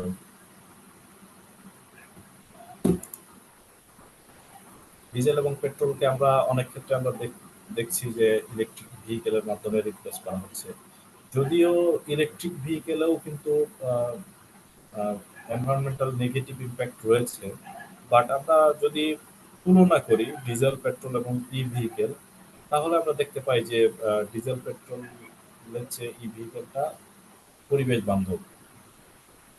যদি আমরা কম্পেয়ার করি সম্পূর্ণভাবে ই ভেহিকেল যে পরিবেশ বান্ধব এটা কিন্তু আমরা বলতে পারি না, সেখানেও কিন্তু ইমিশন হচ্ছে। যদি কম্পেয়ার করি আমরা পেট্রোল ডিজেলের সাথে তাহলে সেক্ষেত্রে আমরা দেখবো যে ডিজেল এবং পেট্রোলের চেয়ে কম। তো আমরা রিডাকশন প্রসেসটা যদি আমরা ত্বরান্বিত করতে চাই তাহলে সেক্ষেত্রে আমরা পেট্রোল এবং ডিজেলের ব্যবহার কমানোর জন্য আমরা ই ভেহিকেলের দিকে যেতে পারি। কারণ ই ভেহিকেলের যে মেইন চ্যালেঞ্জগুলো আগে ছিল, যেমন ব্যাটারির একটা প্রবলেম ছিল যে ব্যাটারি পরিবেশের জন্য ফাইনালি পরিবেশে ডাম্পিং হচ্ছে এবং ব্যাটারি পরিবেশের জন্য ক্ষতিকর। আহ, কিন্তু রিসেন্ট যে টেকনোলজিগুলো আসছে আমরা দেখছি যে ব্যাটারি আসলে সম্পূর্ণ রিসাইকেলেবল এবং ব্যাটারি কখনোই ডাম্পিং করা হচ্ছে না এনভায়রনমেন্টে, এবং সেটাকে বারবার পুনরায় ব্যবহার করা হচ্ছে।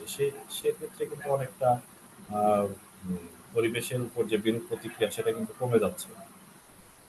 এছাড়াও ভেহিকেল যদি আপনি ব্যবহার করেন in place of petrol diesel চালিত ভেহিকেল, তাহলে সেখানে কিন্তু আপনি কম এই যে কার্বন এমিশন কমাচ্ছেন, সেখানে একটা কার্বন ক্রেডিটও আপনি পেতে পারেন। ই ভেহিকেল ব্যবহারের ফলে আপনি যে পরিমাণ পেট্রোল এবং ডিজেল কনজাম্পশন কমাচ্ছেন সেটার উপর বেস করে গ্লোবাল বিভিন্ন প্ল্যাটফর্ম আছে, যেমন ভেরিফাইড কার্বন স্ট্যান্ডার্ড ভিসিএস এ রেজিস্ট্রেশনের মাধ্যমে আপনি কিন্তু কার্বন ক্রেডিট সেখান থেকে অর্জন করতে পারেন। তো এই প্ল্যাটফর্মগুলো তৈরি করা হয়েছে মূলত এই পরিবেশ বান্ধব যে অ্যাক্টিভিটিস গুলো আছে সেটাকে প্রমোট করার জন্য। তো আমাদের ক্লাইমেট চেঞ্জকে যদি আমরা প্রিভেন্ট করতে চাই, অবশ্যই পেট্রোল এবং ডিজেলের ব্যবহারটা আমাদের কমিয়ে আনতে হবে। ক্লাইমেট চেঞ্জকে প্রতিরোধ করতে হলে আর সবচেয়ে যে জিনিসটা আমরা সহজলভ্যভাবে সবচেয়ে ইফেক্টিভ ভাবে আমরা করতে পারি সেটা হলো ট্রি প্লান্টেশন রেট আমাদের বাড়াতে হবে। ট্রি প্লান্টেশন রেটটা বাড়াতে হবে। তো এটা নিয়ে আসলে কিছুদিন আগেও আমরা দেখেছি যে ফেসবুক সোশ্যাল মিডিয়া অনেক আমরা সরব, বাট আসলে কি আমাদের ট্রি প্লান্টেশন হয়েছে বা হচ্ছে? আমরা কতজন আছি যে ট্রি প্লান্টেশনের জন্য আসলেই আমরা কাজ করতেছি? এটা সংখ্যা খুবই নগণ্য আসলে। একটি গাছ শুধু যে পরিবেশ বাঁচাচ্ছে সেটাও শুধু তাই না, গাছ আপনাকে আরো অনেকভাবে হেল্প করতেছে। গাছ থেকে আমরা কাঠ পাচ্ছি, অক্সিজেন পাচ্ছি, একটি সুন্দর মনোরম পরিবেশ আমি পাচ্ছি, ছায়া পাচ্ছি। আমরা কিছুদিন আগে দেখলাম বিভিন্ন সোশ্যাল মিডিয়া বা বিভিন্ন জায়গায় দেখলাম যে একটি গাছের ছায়ায়, excuse me, just a minute,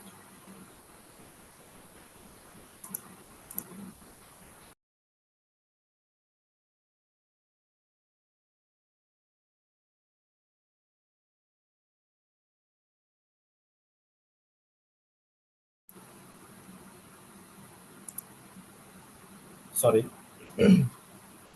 একটি গাছের ছায়ায় যে টেম্পারেচার সেটা কিন্তু একটি ওপেন ওপেন প্লেসে যে টেম্পারেচার তার চেয়ে অনেক কম।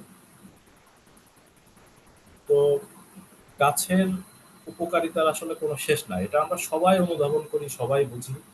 বাট গাছ যে রক্ষা করতে হবে বা গাছ বেশি বেশি প্ল্যান্ট করতে হবে এই বিষয়ে কাজ আসলে বাংলাদেশে খুবই কম।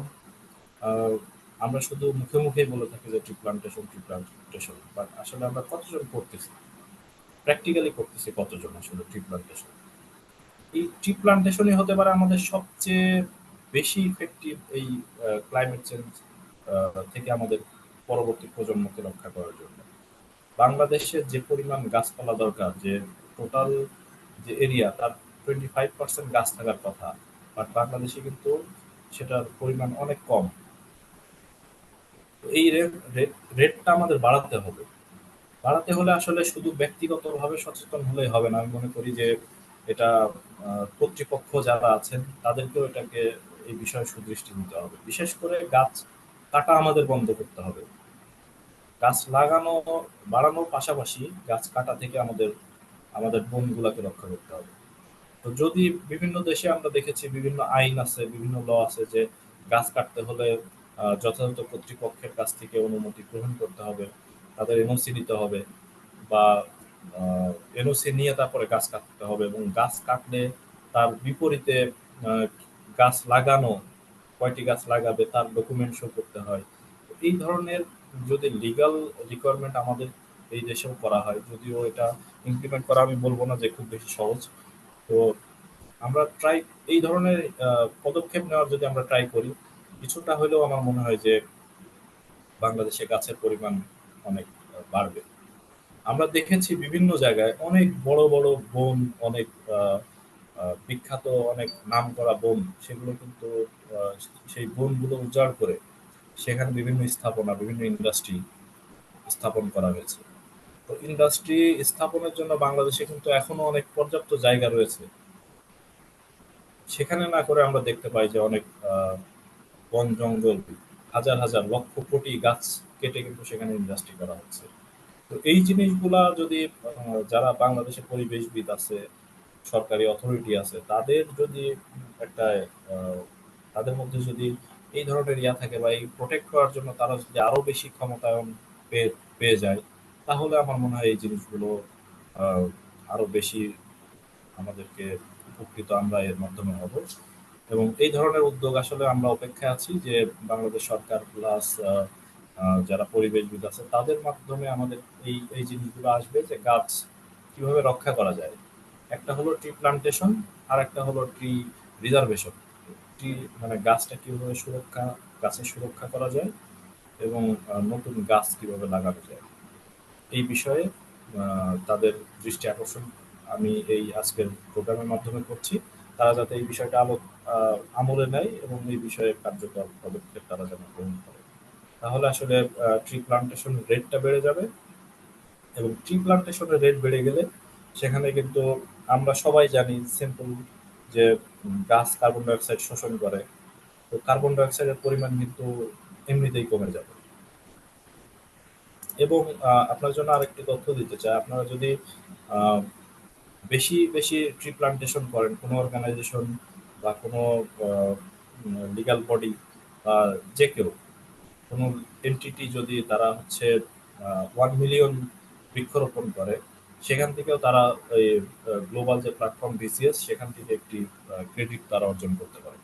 অর্থাৎ ভালো একটি অ্যামাউন্ট তারা পেয়ে যাবে যদি কোনো প্রতিষ্ঠান, সিঙ্গেল প্রতিষ্ঠান, তারা যদি 10 লক্ষ গাছ রোপণ করেছে এটা প্রমাণ করতে পারে। তো এই ধরনের বিভিন্ন উদ্যোগের মাধ্যমে আসলে এটা প্রমোট করা হচ্ছে। আশা করি আমরা এই উদ্যোগগুলো আরো বৃদ্ধি পাবে সামনে। ক্লাইমেট চেঞ্জ প্রিভেনশনের আরেকটি পদ্ধতি হতে পারে removal of greenhouse gases from the air. তো গ্রিনহাউস গ্যাস বলতে আমরা যেগুলো বুঝি, আমরা আগেই বলেছি যে গ্রিনহাউস গ্যাস কোনগুলো। Greenhouse gas carbon dioxide, methane, nitrous oxide বা এই ধরনের যে গ্রিনহাউস গ্যাসগুলো আছে, এটা বাতাস থেকে রিমুভ করে কিন্তু এই ক্লাইমেট চেঞ্জটা কমানো সম্ভব। তো গ্রিনহাউস গ্যাস কিভাবে রিমুভ করা যায় এটা একটু আপনাদের কাছে, হয়তো অনেকের কাছে, অনেকে জানেন, অনেকের কাছে বিষয়টা নতুন মনে হতে পারে। তো বিভিন্ন টেকনোলজি কিন্তু বিজ্ঞানীরা বিভিন্ন টেকনোলজি নিয়ে কাজ করছে যে এই আমাদের অ্যাটমসফিয়ার থেকে কিভাবে গ্রিনহাউস গ্যাসটা রিমুভ করা যায়। তারা কিছু পরীক্ষাও করেছে এবং এটা চলমান আছে। যদি ইফেক্টিভ হয়, কস্ট ইফেক্টিভ বা মানে সব দিক দিয়ে উপযোগী হয়, তাহলে কিন্তু এটাও করা সম্ভব। তো এইগুলোকে যেমন হচ্ছে কিছু উদ্যোগের কথা যদি আমি বলি, যে কার্বন ইঞ্জিনিয়ারিং নামে একটি কাজ করা হয়েছে সুইজারল্যান্ডে, যেখানে কার্বন ডাইঅক্সাইড গ্লোবাল যে অ্যাটমসফিয়ার, সেখান থেকে অ্যাবজর্ব করার একটা পদ্ধতি আবিষ্কার করা হয়েছে। এবং এই কার্বন ডাইঅক্সাইড কি করা হয়েছে যে একটি কেমিক্যাল ফিল্টারের মধ্য দিয়ে এটাকে পাস করা হয়েছে। এবং এই কেমিক্যাল ফিল্টারে কার্বন ডাইঅক্সাইডটা অ্যাবজর্ব হয়ে গেছে এবং সেখানে মোটর বা ফ্যানের মাধ্যমে সেই কেমিক্যাল ফিল্টারটা রান করা হয়েছে এবং সেই ফিল্টারে কিন্তু কার্বন ডাইঅক্সাইডটা অ্যাবজর্ব হয়ে গেছে। এইভাবে অ্যাটমসফিয়ার থেকে কার্বন ডাইঅক্সাইড কিন্তু রিমুভ করার একটা সুযোগ আছে। যদিও এটা অনেক ব্যয়বহুল, তবে আমরা এটার মাধ্যমে আসার আলো কিন্তু দেখতেই পারি। তো এই ধরনের আরো কিছু অ্যাবজর্পশন প্রসেস আছে যেগুলা বিজ্ঞানীরা প্রতিনিয়ত তারা গবেষণা করে করে যাচ্ছে যে কিভাবে অ্যাটমসফিয়ার থেকে কার্বন ডাইঅক্সাইড বা গ্রিনহাউস গ্যাসগুলো রিমুভ করা যায়। যদিও এটা খুবই কস্টলি, এর চেয়ে বেটার যদি আমরা ন্যাচারালি আমাদের হিউম্যান অ্যাক্টিভিটিস এর মাধ্যমে এই গ্লোবাল যে ওয়ার্মিং সেটা কমানোর জন্য যদি আমরা গ্রিনহাউস গ্যাসটা ইমিশন আমরা কমাই। আরেকটি পদ্ধতি হতে পারে ক্লাইমেট চেঞ্জ প্রতিরোধের, সেটা হলো প্রোভাইডিং ফিনান্সিয়াল অ্যাসিস্ট্যান্স টু পোর কান্ট্রিজ।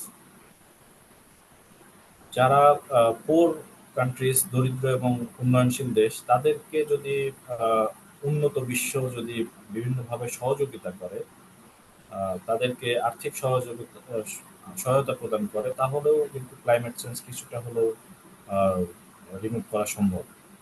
আমরা দেখেছি যে গ্রিন হাউস ইমিশনের ক্ষেত্রে র্যাঙ্কিং এর প্রথম যে 20টা দেশ আছে সেখানে টপ যে 20 কান্ট্রি, সেখানে সবাই হচ্ছে উন্নত বিশ্ব। সেখানে আছে চায়না, সেখানে আছে আমেরিকা, সেখানে আছে কানাডা, সেখানে আছে রাশিয়া। এই সমস্ত দেশ কিন্তু সবচেয়ে বেশি, বা ইউরোপিয়ান কান্ট্রি যেগুলো আছে সেখানে কিন্তু কার্বন ইমিশন, জিএইচ ইমিশনের পরিমাণ সবচেয়ে বেশি। কারণ তাদের লাইফ লাইফস্টাইল বলেন, বা এই এই উন্নত দেশগুলো সাধারণত শীত প্রধান দেশ, সেখানে টেম্পারেচার রেইজ করে রাখার জন্য হিউজ পরিমাণ ডিজেল কনজাম্পশন, ফুয়েল কনজাম্পশন হয়ে থাকে। এই সমস্ত কারণে, এবং তাদের ইন্ডাস্ট্রিয়াল এরিয়া বেশি, হেভি ইন্ডাস্ট্রি বেশি, এই সমস্ত কারণে আসলে সেখানে এমিশন অনেক বেশি। ইভেন সেখানে আমরা এই উন্নত দেশগুলোতে আমরা দেখি যে সেখানে টোটাল এরিয়া, ল্যান্ড এরিয়াও কিন্তু অনেক বেশি। সমস্ত কারণে সেখানে এমিশন রেট অনেক বেশি। তো তারাই যেহেতু এমিশনটা বেশি করতেছে উন্নত দেশ, আর ইমিশন যেখান থেকেই করা হোক না কেন, আপনারা সবাই জানেন যেটার ইফেক্ট কিন্তু সেম সব জায়গায়। গ্লোবাল পার্সপেক্টে আপনি যদি চিন্তা করেন যে বাংলাদেশ থেকে যদি আপনি ইমিশন করেন, সেটাও হিট করবে গ্লোবালি। যদি আমেরিকা থেকে করা হয়, সেটাও গ্লোবালি করবে। তো উন্নত বিশ্বে যেহেতু তারাই ইমিশন বেশি করতেছে, তো তাদের একটা দায়িত্ব এসে যায় যে যারা তুলনামূলক উন্নয়নশীল দেশ এবং দরিদ্র দেশ, তাদেরকে বিভিন্নভাবে সহযোগিতা করা এই কার্বন ইমিশন কমানোর জন্য, ক্লাইমেট চেঞ্জ প্রতিরোধ করার জন্য। সেটা কিভাবে হতে পারে? তাদেরকে বিভিন্ন পরিবেশ বান্ধব ইকুইপমেন্ট, পরিবেশ বান্ধব টেকনোলজি, সেটা তাদেরকে উৎসাহিত করা যেতে পারে। সেই সমস্ত খাতে আহ, তাদেরকে বিনিয়োগ করা যেতে পারে। রিনিউয়েবল এনার্জি তারা যাতে বেশি বেশি ব্যবহার করে, সেই ব্যাপারে তাদেরকে উৎসাহিত করা যেতে পারে। বা তাদের যে বিভিন্ন রিকোয়ারমেন্ট আছে, সেখানে এগুলো ইনক্লুড করা যেতে পারে। অলরেডি বিভিন্ন বায়ার বলেন, বিভিন্ন লেন্ডার বলেন, তারা কিন্তু যারা উন্নত বিশ্বের আছেন, তারা কিন্তু আমাদের উন্নয়নশীল দেশ যেমন বাংলাদেশে কিন্তু অনেক ধরনের বিধিনিষেধ, অনেক ধরনের রিকোয়ারমেন্ট তারা কিন্তু অলরেডি দিয়ে যাচ্ছেন। তো এই রিকোয়ারমেন্ট দেওয়ার পাশাপাশি তারা যদি এখানে ইনভেস্টমেন্ট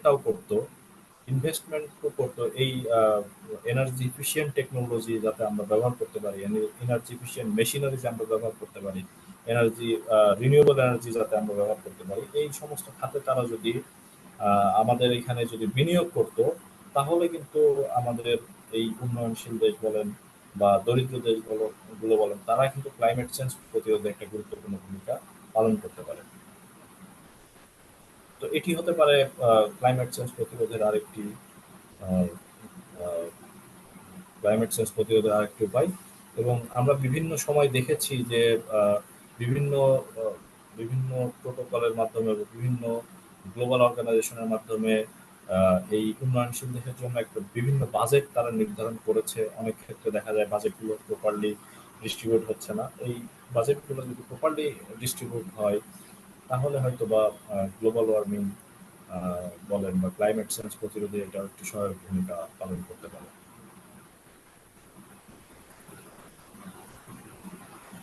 তো আমরা যে বিষয়গুলো আলোচনা করলাম, যে ক্লাইমেট চেঞ্জের বিরূপ প্রতিক্রিয়া কি হতে পারে, বা ক্লাইমেট চেঞ্জ প্রতিরোধে আমাদের করণীয় কি হতে পারে, অনেক বিষয় আমরা আলোচনা করলাম। তো আসলে এই ট্রেনিং সেশন, লার্নিং সেশনটা আসলে অফলাইন যেটা আমরা বলি, সেটা হলে সবচেয়ে বেশি উপযোগী হয় বা ইফেক্টিভ বেশি হয়।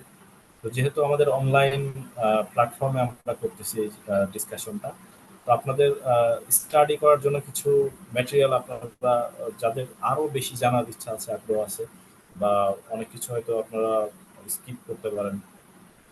তো যদি এই বিষয়ে আপনাদের আরো বেশি জানার আগ্রহ থাকে, ইচ্ছা থাকে, তাহলে আপনারা এই বিষয়গুলো স্টাডি করতে পারেন। তাহলে ক্লাইমেট চেঞ্জের আসলে বিরূপ প্রতিক্রিয়া বলেন, ক্লাইমেট চেঞ্জের বিভিন্ন ডেটা বলেন, ক্লাইমেট চেঞ্জ প্রতিরোধে করণীয় কি হবে, এই বিষয়গুলো আপনারা এই বিষয়গুলো সম্পর্কে আপনারা খুব ভালো একটি আইডিয়া পেয়ে যেতে পারেন। তো আমি উইকিপিডিয়া থেকে বিভিন্ন দেখেছি, সেখানে অনেক ইনফরমেশন আছে। আপনারা যদি এটা সার্চ দেন বাংলাদেশে জলবায়ু পরিবর্তনের প্রভাব, তাহলে একটি চমৎকার একটি তথ্য সেখান থেকে পেয়ে যাবেন। আপনারা আইপিসিসি একটি আছে, প্ল্যাটফর্ম আছে, যেমন বা এটাকে আমরা বলি the inter governmental panel on climate change. এটা ইউএস বেসড একটি সার্ভে অর্গানাইজেশন। এটা এই অর্গানাইজেশনে কিন্তু ক্লাইমেট চেঞ্জের অনেক সার্ভে সেখানে রয়েছে, অনেক রিপোর্ট রয়েছে। সেই রিপোর্টগুলো দেখে আপনি কিন্তু ক্লাইমেট চেঞ্জের অনেক কিছু ক্লাইমেট চেঞ্জ সম্পর্কে আপনি জেনে যেতে পারেন। এছাড়াও United Nations framework convention on climate change নামে একটি জাতিসংঘের একটি প্রজেক্ট আছে, সংক্ষেপে আমরা বলি ইউএনএফসিসিসি। এটা কিন্তু ক্লাইমেট চেঞ্জ নিয়ে অনেক কাজ করতেছে। তাদের ওয়েবসাইটে গেলে বা তাদের এটা লিখে সার্চ দিলে আপনারা ক্লাইমেট চেঞ্জ সম্পর্কে অনেক কিছু তথ্য আপনারা জেনে যাবেন। বাংলাদেশের পার্সপেক্টিভে একটি রিপোর্ট করা হয়েছে, আপনাদেরকে আমি আগেই বলেছি, Bangladesh climate change strategy and action plan 2009। সেখানে একটি চমৎকার রিপোর্ট রয়েছে, রিপোর্টগুলো আপনারা স্টাডি করতে পারেন যদি আপনাদের আগ্রহ থাকে। তো বাংলাদেশ সরকারের বিভিন্ন উদ্যোগের মধ্যে একটি উদ্যোগ আমি আগেই বলেছি যে বাংলাদেশের যে যারা পরিবেশ নিয়ে কাজ করে, ক্লাইমেট নিয়ে কাজ করে, সেই মন্ত্রণালয়কে পুনরায় নামকরণ কিন্তু বাংলাদেশ গভর্নমেন্ট করেছে। নামকরণ করে এখন আপনারা জানেন যে এই পরিবেশ যে মন্ত্রণালয়, সেটার নাম কিন্তু Bangladesh ministry of environment, forest and climate change. এই নামে কিন্তু নামকরণ করা হয়েছে এই ক্লাইমেট চেঞ্জকে গুরুত্বারোপ করার জন্য, ক্লাইমেট চেঞ্জ নিয়েও যাতে তারা কাজ করে সেটার জন্য। আপনারা যদি আরো আপনাদের জানার আগ্রহ থাকে, ইচ্ছা থাকে, আপনারা এই জিনিসগুলো আপনারা স্টাডি করতে পারবেন।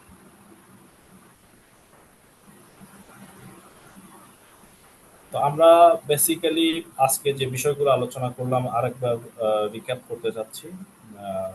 আজকে যে আলোচনা আমরা করেছি, যে প্রথমে আমরা জানার চেষ্টা করেছি যে হোয়াট ইজ ক্লাইমেট, এবং বাংলাদেশে এবং ওয়ার্ল্ডে ক্লাইমেট চেঞ্জ কেন গুরুত্বপূর্ণ, এটা নিয়ে প্রথমে আলোচনা করেছি।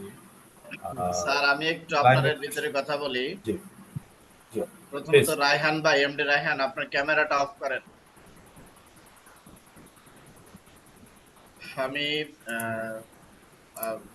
অল পার্টিসিপেন্টদেরকে বলবো, আপনাদের পক্ষ থেকে যদি কোনো কোয়েশ্চেন থাকে আপনারা কোয়েশ্চেন করতে পারেন, কারণ সেশনের টোটাল যে পিপিটিতে লট অফ ইনফরমেশন দেওয়া আছে। আমি কেন লট অফ বলছি, আসলে অল্প সময়ে এত বেশি ইনফরমেটিভ একটা ডাটা নিয়ে আসছে, সো সেই ডাটাটার ক্ষেত্রে আসলে অল্প সময়ে যতটুকু পারছে প্রেজেন্ট করছে।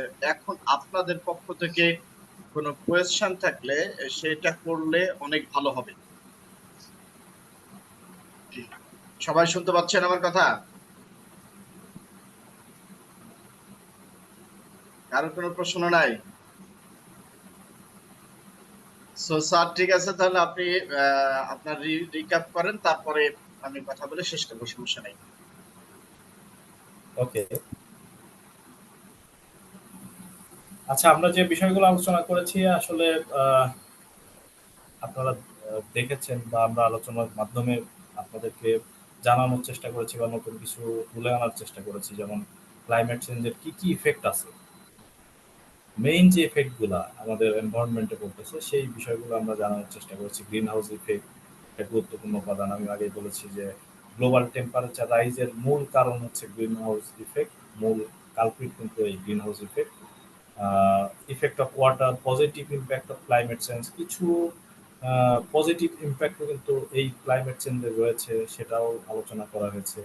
তো ক্লাইমেট চেঞ্জের জন্য আসলে রেসপন্সিবল কি জিনিস সেটা আলোচনা করা হয়েছে।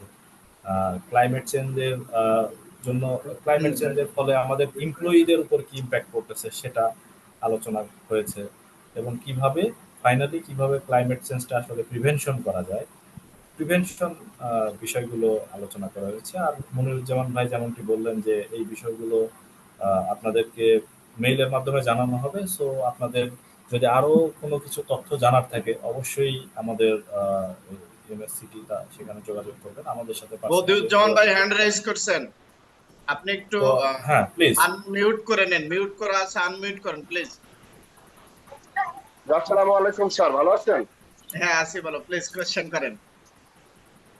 কোয়েশ্চেনটা হলো বিভিন্ন টেক্সটাইল সেক্টরে আপনার যে ডাব্লিউটিপি বা ইটিপি যে ব্যবহার করা হয়, পানি যে মানে নষ্ট হয়ে যায়, পানি যে নষ্ট হয় সেখানে যে আপনার ডাব্লিউটিপি আর ইটিপি তে যে কেমিক্যাল ইউজ করা হয় সেটা কিন্তু আপনার পানির মানে পরিষ্কার করে বাইরে পাঠিয়ে দেওয়া হয়, ড্রেনের মাধ্যমে বা বাইরে পাঠিয়ে দেওয়া, ওইটা কি এই পানিতে কি মানে এনভায়রনমেন্টের দিক থেকে কি ক্ষতি হয় না বা পরিবেশ দিক থেকে নষ্ট হয় না এই পানির দিক থেকে?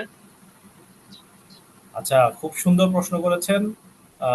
অবশ্যই আহ, আমরা ইন্ডাস্ট্রিয়াল বিভিন্ন প্রসেসে আমরা ওয়েস্ট ওয়াটার প্রসেসের ফলে আসলে ওয়েস্ট ওয়াটার তৈরি হয়, জেনারেট হয়।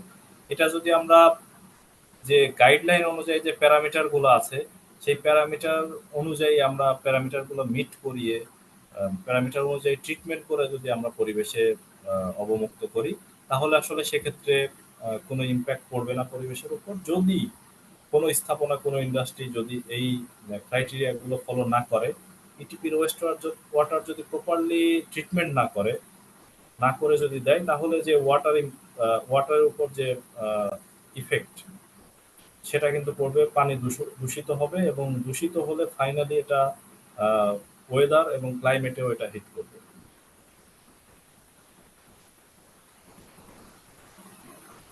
Thank you sir. ওকে, আর কেউ যদি কোনো প্রশ্ন থাকে কারোর, কোনো কিছু ক্লারিফিকেশন লাগে, কোনো জানার ইচ্ছা থাকে, আমরা ডিসকাশন করতে পারি, প্লিজ। স্যার শুনতে পাচ্ছেন? জি, শুনতে পাচ্ছি। এই যে আমরা ওই বিভিন্ন ইন্ডাস্ট্রিতে যে ইটিপি ব্যবহার করি, ইটিপি বা ডব্লিউটিপি, বেশিরভাগ ক্ষেত্রে ইটিপিতে যে বর্জ্য নিষ্কাশনের পানিটা আমরা বাইরে ছাড়ি, এখানে পরিবেশ অধিদপ্তর বা ডিওই এর গাইডলাইন মেনে আমরা বিভিন্ন প্যারামিটার স্ট্যান্ডার্ড মান রেখে বাইরে পানিটা আউট করি। কিন্তু তারপরেও মনে হয় না যে বাংলাদেশে এমন কোনো ফ্যাক্টরি আছে 100% এরা পানি পিউরিফাই করে বাইরে ছাড়ে। কিছু কিছু পানি তো অবশ্যই আছেই, অনেক অংশ ফ্যাক্টরিতে আছে তারা গাইডলাইন মেনটেন করে না বা ডাইরেক্ট বাইপাস করে। এগুলো তো পরিষদ তো জানে, এটা তো অজানা বা কিছু না। তারপরেও এদের ক্ষেত্রে এরা বিভিন্ন ইন্ডাস্ট্রিয়াল মালিকরা কিছু টাকা পয়সা দিয়ে মেনটেন করে চালায়, কিন্তু এটার তো আমাদের পরিবেশের জন্য ক্ষতিকর। আমাদের মানুষ, পশু পাখি, গাছপালা যা আছে, এক কথা আমাদের জন্য এটা ক্ষতিকর। এগুলো তো পরিষদ জানে। রাইট। বাংলাদেশের যেগুলো আছে না, বাংলাদেশের যেগুলো পরিষদ আছে সবগুলো তো এগুলো তো জানে, আর এগুলো তো টাকা পয়সা দিয়ে মেনটেন করে। কিন্তু আমার কথা হচ্ছে এগুলো তো আমাদেরই ক্ষতি। এগুলো পরিষদ হচ্ছে কোনো ভবিষ্যতে বা কোনো মানে একটা সঠিক ব্যবস্থা নেবে না, যে এগুলো তো আমরা আমাদেরই ক্ষতি করছি। টাকা দিয়ে ব্যবস্থা করুক আর যেভাবে হোক। রাইট, অনেক সুন্দর প্রশ্ন করেছেন আসলে জসিমউদ্দিন ভাই।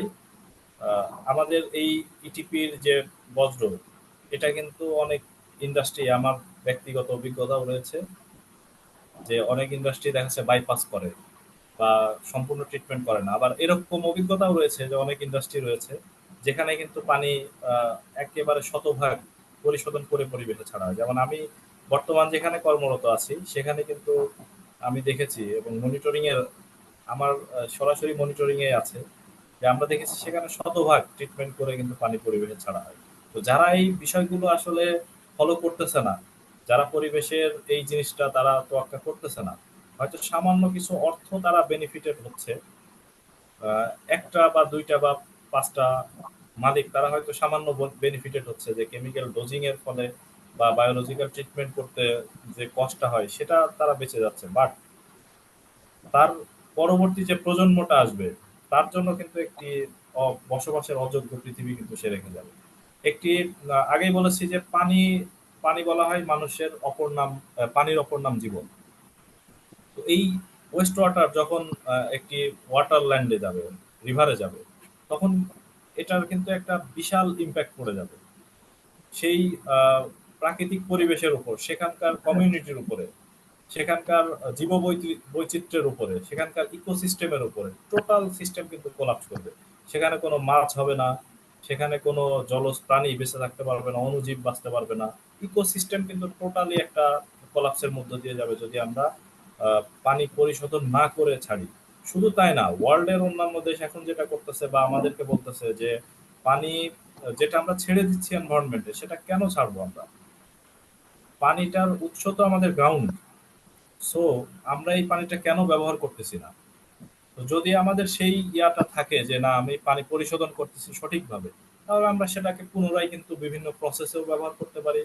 প্রসেস ছাড়াও আমাদের অন্যান্য কাজ যেটা আছে, যেমন টয়লেট ফ্লাশিং বলেন, গার্ডেনিং বলেন, কার ওয়াশিং বলেন, এই জিনিসগুলোতেও কিন্তু আমরা এই পানিটা ব্যবহার করতে পারি। যখনই আমাদের মধ্যে এই ইয়াটা থাকবে যে আমি পানি পরিশোধন করব না, ঠিকমতো ট্রিটমেন্ট করব না, এটিকে চালাবো না, বাইপাস করব, তখন আসলে এই বিষয়টা ক্রিয়েট হয় এবং এটি খুবই দুঃখজনক।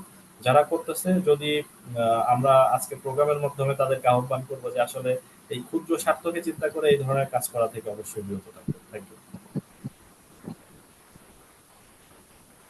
জি, মেহেদী হাসান, আপনি মনে হয় কোনো প্রশ্ন করতে যাচ্ছেন, প্লিজ। আসসালামু আলাইকুম। ধন্যবাদ স্যার, আপনার এই ট্রেনিং সেশনের মাধ্যমে আমরা অনেক কিছু অজানা এটা জানলাম, আর কিছু ক্লারিফিকেশনের বিষয় ছিল সেটাও জানলাম। তো এমএসটি এর ওনাদের কাছে আমাদের বিশেষ করে আমার একটা রিকোয়েস্ট, সেটা হলো এরকম ট্রেনিং সেশন যেন কন্টিনিউ হয়। আর স্যার আপনার কাছে আমার একটা প্রশ্ন, এটা হলো ই ওয়েস্ট আমাদের ক্লাইমেট চেঞ্জের জন্য অবশ্যই দায়ী। এইটা আমাদের ডিসপোজ বা ই ওয়েস্ট নিয়ে আমাদের পরিকল্পনা কিরকম হওয়া উচিত বা কিরকম করতে পারি, এটা যদি একটু বলতেন। আচ্ছা, অনেক ধন্যবাদ মেহেদী হাসানকে। অনেক সুন্দর কথা রাজু বলেছেন। ভাই, প্রথম আগে যে প্রেজেন্টেশনটাকে জি ক্লোজ করে দেন, স্ক্রিন শেয়ারটাকে জি উঠায় দেন, তাহলে সবাই সামনে চলে আসবে, কথা ভালো হবে।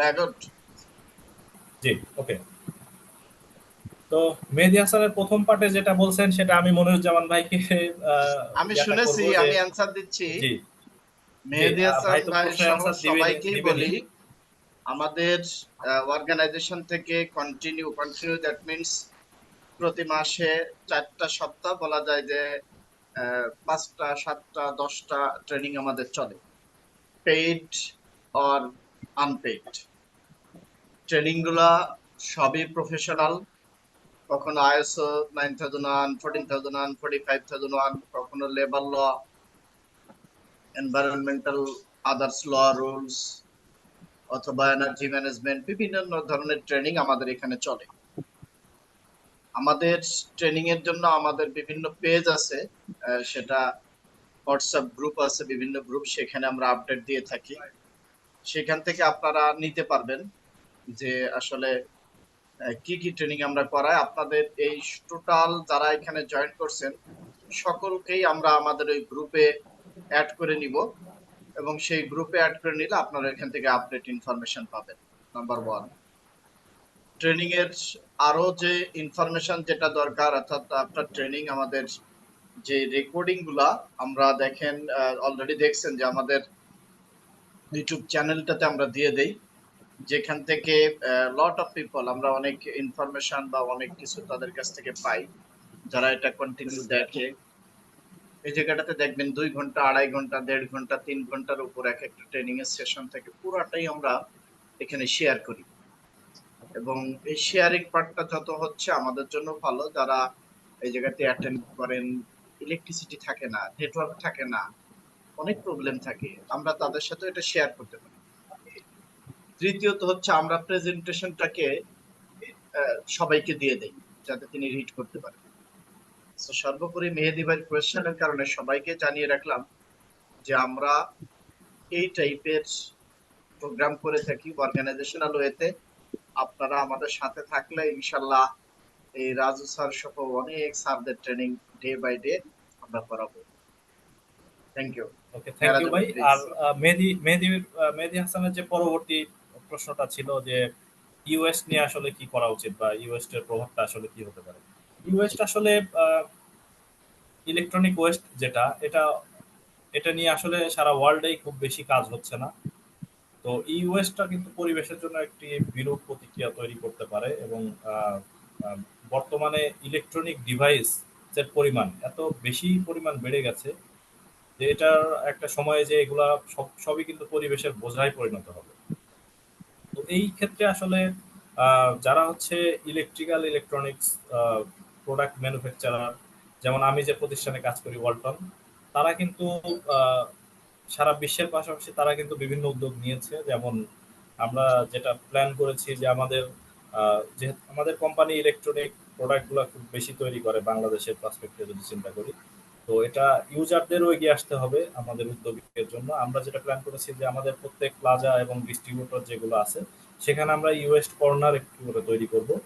ইউএস্ট কর্নার থাকবে, আমাদের প্রোডাক্টগুলো ব্যবহারের পরে সেই ইউএস্ট কর্নারে তারা ডাম্প করবে একটা সময় পর, যখন সেটা আর ইউজেবল থাকবে না। সেখান থেকে আমরা এই প্রোডাক্টগুলো নিয়ে আবার ফ্যাক্টরিতে নিয়ে আসবো। নিয়ে এসে আমাদের আসলে ইউএস্টের দুইটা পার্ট মেইন হ্যাজার্ড থাকে, একটা হলো মেটাল এবং একটা প্লাস্টিক। তো প্লাস্টিক পার্ট এবং মেটাল পার্টটা আমরা সিগ্রিগেশন করে প্লাস্টিক রিসাইকেল প্ল্যান্টে আমরা প্লাস্টিক পার্টটা দিয়ে দিব এবং মেটাল রিসাইক্লিং প্ল্যান্টে মেটাল রিসাইকেল করে ফেলবো।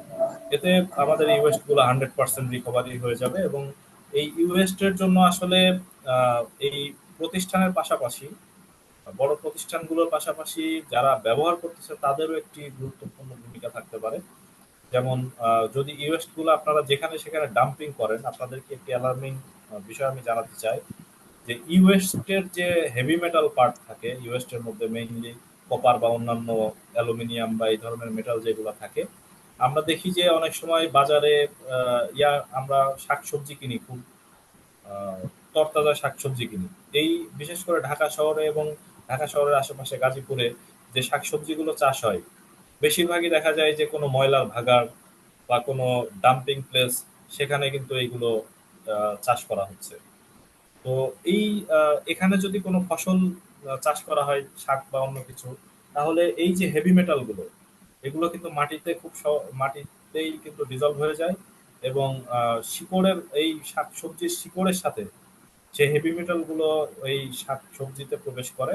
এবং ফাইনালি এটা যদি আমরা রান্না করেও খাই, হেভি মেটাল, আমি আবারও বলতে চাই, এটি কিন্তু রান্না করলেও সেটা রিমুভ হয় না এবং কোনো রকম সমস্যা কিন্তু হয় না, সেটাই আমরা আমাদের শরীরে সরাসরি চলে আসছে। এবং আমরা রিসেন্ট যখন আমি যখন জাহাঙ্গীরনগরে পড়াশোনা করেছি, তখন দেখেছি একজন শিক্ষক ছিলেন, তিনি গবেষণা করেছেন যে এই ময়লার ভাগাড়ে যে শাকসবজি তৈরি হচ্ছে, এখানে হিউজ পরিমাণ হেভি মেটাল তিনি গবেষণা করে পেয়েছেন। তো এটা আমাদের জন্য খুবই অ্যালার্মিং। এবং এই ইউএস্টের ব্যবস্থাপনা এটি যারা আমাদের মতো বড় কোম্পানি ওয়ালটনের মতো আছে, তাদেরকে অবশ্যই ইউজার হ্যান্ড থেকে এই বিষয়ে সহযোগিতা করা উচিত। আদারওয়াইজ এটার একটা বিশাল নেগেটিভ ইম্প্যাক্ট পড়বে।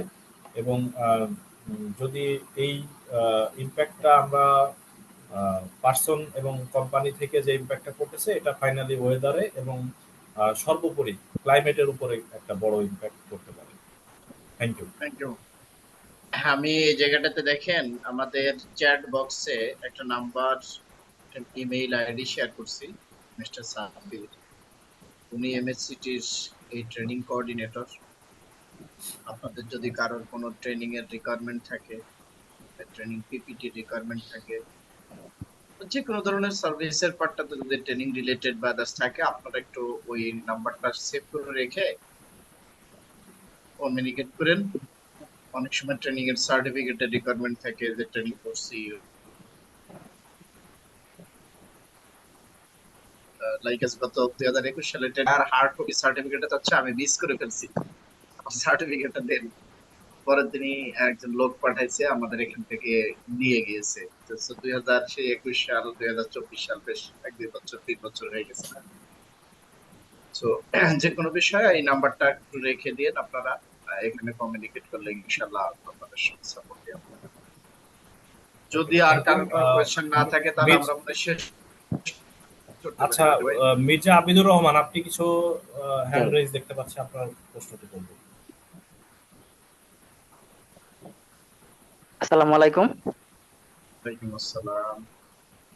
প্রথমেই ধন্যবাদ জানাচ্ছি এমএসসিটি কে সুন্দর একটি ট্রেনিং সেশনের আয়োজন করার জন্য।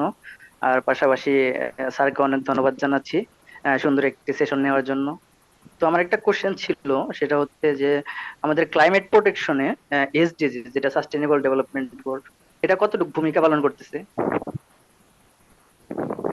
আচ্ছা, সুন্দর প্রশ্ন করেছেন। আসলে এই ক্লাইমেট চেঞ্জের, আমি আগেই বলেছি, কিছু অর্গানাইজেশন এটাতে কাজ করতেছে এবং এই অর্গানাইজেশনের যে গোল, এটা সম্পূর্ণ এসডিজি যে 17টা গোল আছে তার সাথে অ্যালাইন করা আছে। তো ক্লাইমেট চেঞ্জ প্রিভেনশন এবং এসডিজি গোল আসলে দুইটা একই অর্গানাইজেশনের দুইটা উইংস আমরা বলতে পারি। তো যদি আমরা ক্লাইমেট চেঞ্জকে প্রতিরোধ করতে পারি, আমাদের এসডিজি যে লক্ষ্যমাত্রা সেটা কিন্তু পূরণ করা সম্ভব। এসডিজি একটি গোল আছে যে ক্লিন এনার্জি। তো এই ক্লিন এনার্জির মানে ক্লিন এনার্জি অ্যাচিভমেন্টের জন্যই কিন্তু এই যে বিভিন্ন আহ, বিভিন্ন কর্মযজ্ঞ চলছে, যেমন প্যারিস অ্যাকর্ড বলেন বা এই ধরনের কর্মকাণ্ড।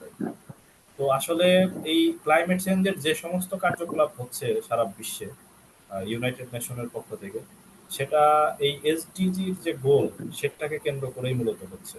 তো এসডিজি এবং ক্লাইমেট চেঞ্জের যে প্রিভেনশন সেটা সম্পর্কে একবারে ওতপ্রোত আমি বলবো। আমি চ্যাট বক্সে ওকে, আরেকটি প্রশ্ন ধন্যবাদ স্যার। দেখলাম যে ধন্যবাদ। চ্যাট বক্সে একটি প্রশ্ন দেখলাম যে ক্লাইমেট চেঞ্জের ফলে আমাদের বরেন্দ্র এরিয়াতে কি প্রভাব পড়তেছে, এরকম একটা প্রশ্ন করতে। তো বরেন্দ্র এরিয়া মেবি আমাদের বরেন্দ্র এরিয়া বলতে আমরা যেটা বুঝি যে যেমন দিনাজপুর, রংপুর, পাবনা, রাজশাহী, বগুড়া, জয়পুর, হাট, এই এরিয়াগুলোকে বরেন্দ্র এরিয়া বলে থাকি আমরা। তো যদি আমরা গত 20 বছরের যদি আমরা ওয়াটার রেইনফলের দিকে চিন্তা করি, তো দেখা যায় যে বাংলাদেশের গড় বৃষ্টিপাত যদি হয় 2200 মিলিমিটার, সেখানে বরেন্দ্র এরিয়াতে বৃষ্টিপাতের পরিমাণ অনেক কম। এটা অ্যারাউন্ড 1300 বা 1400 এরকম হয়ে থাকে। তো এই ক্লাইমেট চেঞ্জের ফলেই কিন্তু তাদের এই রেইনফলটা কমে গেছে, এবং রেইনফল কমার ফলে কি যেটা হয়েছে যে তাদের মধ্যে আহ, এই বিভিন্ন জায়গায় মরুকরণ হয়েছে, খরার পরিমাণ বেড়ে গেছে, এবং বিভিন্ন লোক নদীর পানি শুকিয়ে গেছে। তো বিভিন্ন লোক যারা হচ্ছে কৃষি কাজ করতো বা যারা হচ্ছে নদীর উপর নির্ভরশীল, মাছ ধরতো, কৃষক, জেলে, তাদের কিন্তু অনেকে কর্মহীন হয়ে গেছে। তো বরেন্দ্র এরিয়াতে আসলে ক্লাইমেট চেঞ্জের প্রভাব একেবারে সরাসরি আমরা দেখতে পাই, বিভিন্ন সময় আপনারাও দেখেছেন। তো আমরা বলতে পারি যে বরেন্দ্র এরিয়াতে ক্লাইমেট চেঞ্জের প্রভাব সবচেয়ে বেশি বাংলাদেশের পার্সপেক্টিভ থেকে। আশা করি আপনার উত্তর পেয়েছেন। Thank you.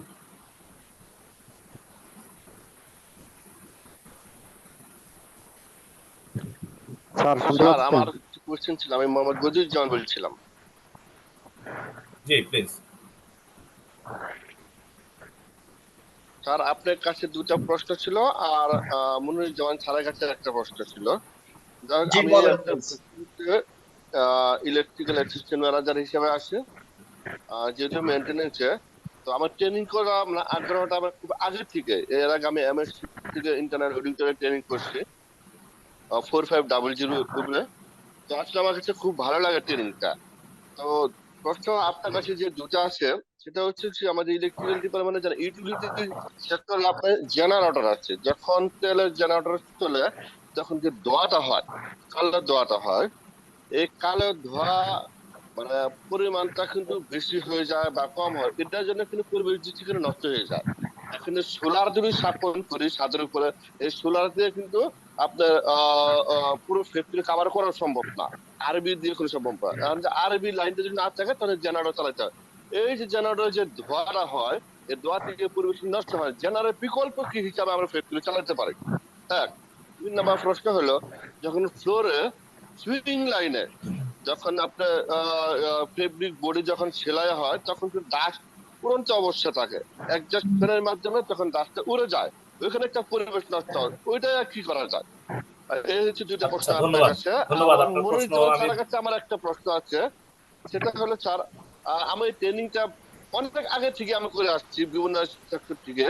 তো আমার এক জিনিসটা হচ্ছে, আমি কোনো বললাম না যে ট্রেনিং জিনিসটা এবং সার্টিফিকেট সংগ্রহ করা আমার কাছে খুব একটা লাইক, একটা মনে করা একটা হবি হয়ে গেছে। তো শিবির মধ্যে আমি এই সার্টিফিকেট গুলো উল্লেখ করি, ট্রেনিং গুলো উল্লেখ করি। যখন না আমি একটা গ্রুপ অফ কোম্পানিতে গিয়েছিলাম, আমি নাম বলবো না, ইন্টারভিউ দেওয়ার জন্য। তো ওইখানে আমার সিভিটা দেখছেন, করছেন, বেশ ভালো পছন্দ করছে, ইন্টারভিউ নিচ্ছেন। তো আমাকে বললো যে এত ট্রেনিং কেন? আমার তো প্রায় 24টা পর্যন্ত ট্রেনিং করা আছে, সার্টিফিকেট আছে, এত ট্রেনিং কেন? এগুলো করা ভালো না, কোনো প্রয়োজন নাই। যদি আমাদের ডিপার্টমেন্টের ডিজিএম স্যার বলছিল যখন ভাইবার সময়, স্যার আমি যে ট্রেনিং যে করতেছি, এটা কি ওরা কি ন্যারো মাইন্ডে কি মানে নেগেটিভ হিসাবে নিল, নাকি আমার জ্ঞান বৃদ্ধি কি মানে ওনার কাছে খারাপ মনে হচ্ছে কোনটা স্যার? এটা বুঝতে পারতেছে, এটা স্যার মনে জমা স্যার একটা আমার প্রশ্ন। Thank you sir. আচ্ছা, ওকে, থ্যাংক ইউ। আমি আমার প্রশ্ন যেটা করেছিলেন আমার কাছে সেটার উত্তর দিচ্ছি। ও আপনার প্রথম প্রশ্ন ছিল যে আসলে জেনারেটর চালানোর ফলে পরিবেশের যে বিরূপ প্রতিক্রিয়া তৈরি হচ্ছে এটার বিকল্প কি? আসলে যে কোনো রাজু, আমি 5 যখনই আমরা মিনিট এনার্জি পরে ব্যবহার আসবো। করি, রাজু, আমি 5 থেকে 7 মিনিট পরে আসবো। হ্যাঁ? ওই ভাইয়ের অ্যান্সারও দিব, বাট তুমি একটু তোমার মতো করে চালাও। ওকে ভাই, ঠিক আছে, ঠিক আছে। তো আপনার প্রথম প্রশ্নের উত্তর যদি আমি বলি যে আসলে আহ, যত বেশি আহ, আমরা অ্যাক্টিভিটি যেগুলো করি ইন্ডাস্ট্রিয়াল, বিভিন্ন এনার্জি আমরা ব্যবহার করি, যত বেশি আমরা এই এনার্জি ব্যবহার করব তত বেশি জিএইচজি ইমিশন হবে। আপনারা জানেন তো জিএইচজি ইমিশন হলেও মানে কম বেশি রেট আছে কিন্তু। আপনি জেনারেটরে যদি গ্যাস চালিত জেনারেটর হয় সেখানে ইমিশন হবে একরকম, যদি আপনি ডিজেল চালান সেখানে হবে ইমিশন আরেকরকম। তা আপনি জেনে থাকবেন হয়তো যে আপনি যদি জেনারেটর গ্যাসে চালান সেখানে কম্বাশনটা বেশি হয়, এই জন্য সেখানে ইমিশন কম হয় তুলনামূলক। যদি আপনি ডিজেল চালান তাহলে সেটাতে কিন্তু অনেক বেশি কনজাম্পশন হয়ে যায়। তো আপনি এক্ষেত্রে যদি আমরা ক্লাইমেট চেঞ্জের যে প্রিভেনশন তার মধ্যে দেখেছিলাম যে এই ডিজেল ফুয়েল বা ডিজেল পেট্রোল ফুয়েলটা কমাইতে হবে। তো আপনি ডিজেল না পুরায়ে যদি আপনি গ্যাস জেনারেটর চালান সেখানে কিন্তু ইমিশন রিডাকশন হবে। আসলে ইমিশন হবে না এরকম কিছু কিন্তু কখনো বলা হয় নাই, বা ওয়ার্ল্ডের কেউ বললেও এটা মানবে না, কারণ শক্তি ছাড়া মানে এনার্জি ছাড়া কিন্তু আমরা চলতে পারবো না। কিভাবে এই শক্তিটাকে আরো এফিশিয়েন্টলি ব্যবহার করা যায়, আরো রিডাকশন করা যায়, এটাই কিন্তু আমাদের টার্গেট। আর এর পাশাপাশি আপনি যেটা করতে পারেন যে যতটুকু সম্ভব রিনিউয়েবল এনার্জি দিয়ে আপনার জেনারেটর চালানো লাগতেছে যে কারণে আরইবি লাইন যখন থাকতেছে না তখন আপনি চালান, বা আপনার রিকোয়ারমেন্ট অনুযায়ী আপনি চালান। তো এই জিনিসটা যত আপনার পাওয়ার কনজাম্পশন যতটুকু আছে, ডিমান্ড যতটুকু আছে, সেটাকে আপনি চেষ্টা করবেন যে 100% রিনিউয়েবল এনার্জিতে কিভাবে কনভার্ট করা যায়। এটা করতে পারলে আপনার সবচেয়ে বেশি ইফেক্টিভ হবে, এবং ইনিশিয়াল ইনভেস্টমেন্ট হয়তো আপনার বেশি হবে, বাট ইমিশনটা একেবারে শূন্যের দিকে চলে আসবে। আর যদি আপনার জেনারেটর চালাতেই হয় সেক্ষেত্রে আপনি ডিজেলটা মানে অ্যাভয়েড করার চেষ্টা করবেন, সেখানে গ্যাস চালিত যে জেনারেটর সেটা চালানোর চেষ্টা করবেন, সেক্ষেত্রে ইমিশন কিছুটা কমবে। কারণ আমরা দেখেছি যে ডিজেলের সবচেয়ে বেশি ইমিশন হয়ে থাকে ডিজেল চালিত যে জেনারেটর সেখানে। ঠিক আছে। আর আপনি যেটা করতে পারেন যে ইমিশন কমানোর জন্য বিভিন্ন টেকনোলজিও ব্যবহার করা যায়, যেমন যে চিমনি আছে আপনার জেনারেটরের, সেখানে বিভিন্ন এটিপি প্ল্যান্ট স্থাপন করা যায়। যদি আপনি জেনারেটর যে চিমনি আছে সেখানে আপনি এটিপি স্থাপন করেন, মানে এয়ার ট্রিটমেন্ট প্ল্যান্ট, তাহলে কিন্তু সেখান থেকে ইমিশনটা একবারে শূন্যের কোঠায় নেমে আসবে। সো বিভিন্ন ভাবে কিন্তু আপনি এটা আপনি সলভ করতে পারেন। আর দ্বিতীয় প্রশ্নটা আপনার কি ছিল আমি ভুলে গেছি, দ্বিতীয় প্রশ্নটা আরেকবার একটু বলেন। সুইং ফ্লোরে যখন আপনার ফেব্রিক কাটা হবে বা ও ও সেলাই ও হবে, হ্যাঁ হ্যাঁ হ্যাঁ, ইয়া বুঝতে পারছি। তো আপনার প্রশ্ন ছিল যে ফ্লোরে যখন অনেক ডাস্ট উড়ে তখন এটা কন্ট্রোলের জন্য কি করা যেতে পারে। যদিও এটা আমি বলেছি যে এটা এয়ার পলিউশন একটা ইস্যু, তো এইগুলোকে আমরা বলি সাসপেন্ডেড পার্টিকেল, এসপিএম বলা হয়ে থাকে, যে সাসপেন্ডেড পার্টিকেল বলা হয় যে যেগুলো বাতাসে ভেসে থাকে যে ডাস্টগুলো। তো আসলে এই ডাস্টের ক্ষেত্রে আপনাকে দেখতে হবে যে এটা আসলে পয়েন্ট সোর্সে আছে নাকি নন পয়েন্ট সোর্স আছে।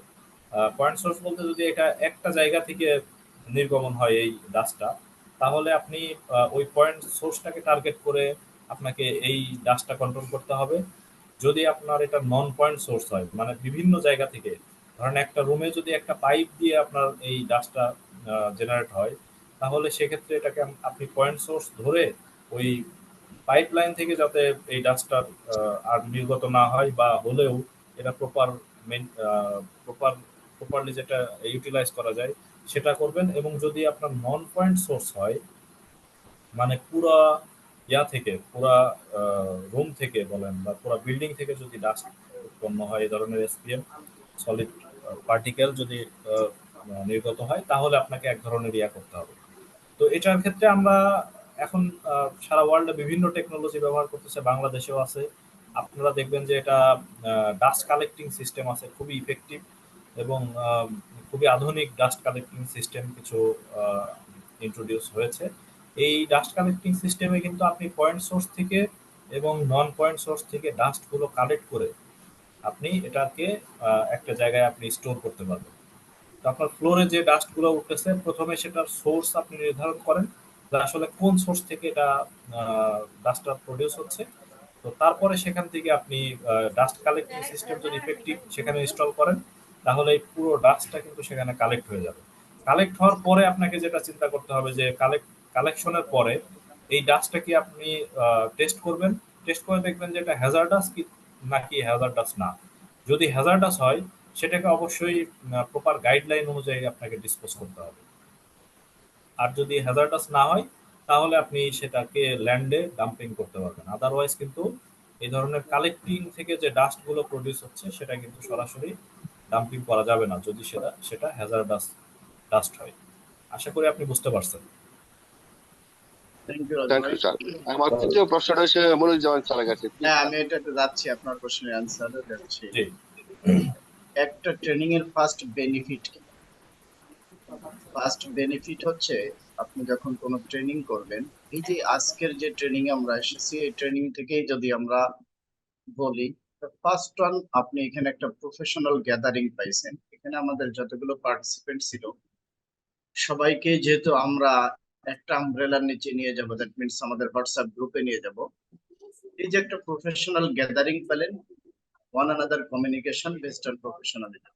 নাম্বার টু, আপনি এই জায়গাতে আসার পরে এই যে ট্রেনিং এর প্রফেশনাল জায়গাটা পাইলেন, এটাকে ইউটিলাইজ করার জন্য আপনার মেন্টালিটি ঠিক রাখলে আপনি আরেকটা বেনিফিট পাবেন, যে আপনার ট্রেনিং দরকার, সার্টিফিকেট দরকার, নলেজ দরকার, ডকুমেন্ট দরকার, সবকিছু এখান থেকে পাবেন। থার্ড ওয়ান হচ্ছে স্পেসিফিক, আজকে যেমন আমরা এসেছি ক্লাইমেট চেঞ্জে কি ইফেক্টিভনেস আছে বাংলাদেশের প্রেক্ষাপটে সেটাকে জানার জন্য এই নলেজটা পাচ্ছি।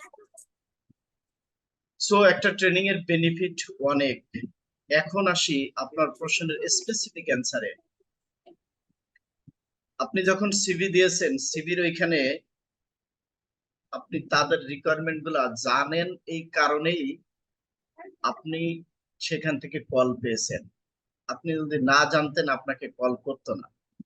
সো এই যে আপনার এখানে 30 বা 40টা ট্রেনিং করছেন, সব ট্রেনিং এর নলেজ গুলা মিলে একটা জায়গাতে আপনার যখন আসছে, সো এই নলেজটা আপনি আপনার সিভিতে এটাকে উল্লেখ করছেন, তারপরে তারা কিন্তু আপনাকে সিলেক্ট করছে। আপনার সব নলেজ প্র্যাকটিক্যাল পার্ট থেকে আসে নাই, সব নলেজ একাডেমিক পার্ট থেকে আসে নাই। সো প্র্যাকটিক্যাল পার্টে কাজ করার ক্ষেত্রে রিকোয়ারমেন্ট রেইজ হয় যে আমার এটা জানা দরকার, আমি এটা কম জানি, আমি এটা জানি না। সো কম জানি বা জানি না এই রিকোয়ারমেন্টটাকে ফুলফিল করার জন্য ট্রেনিং এর দরকার হয়। সো যিনি বলেছেন যে এত ট্রেনিং এর প্রয়োজনীয়তা কোথায়, এত ট্রেনিং করা লাগবে না, ওটা তার ব্যক্তিগত মতামত।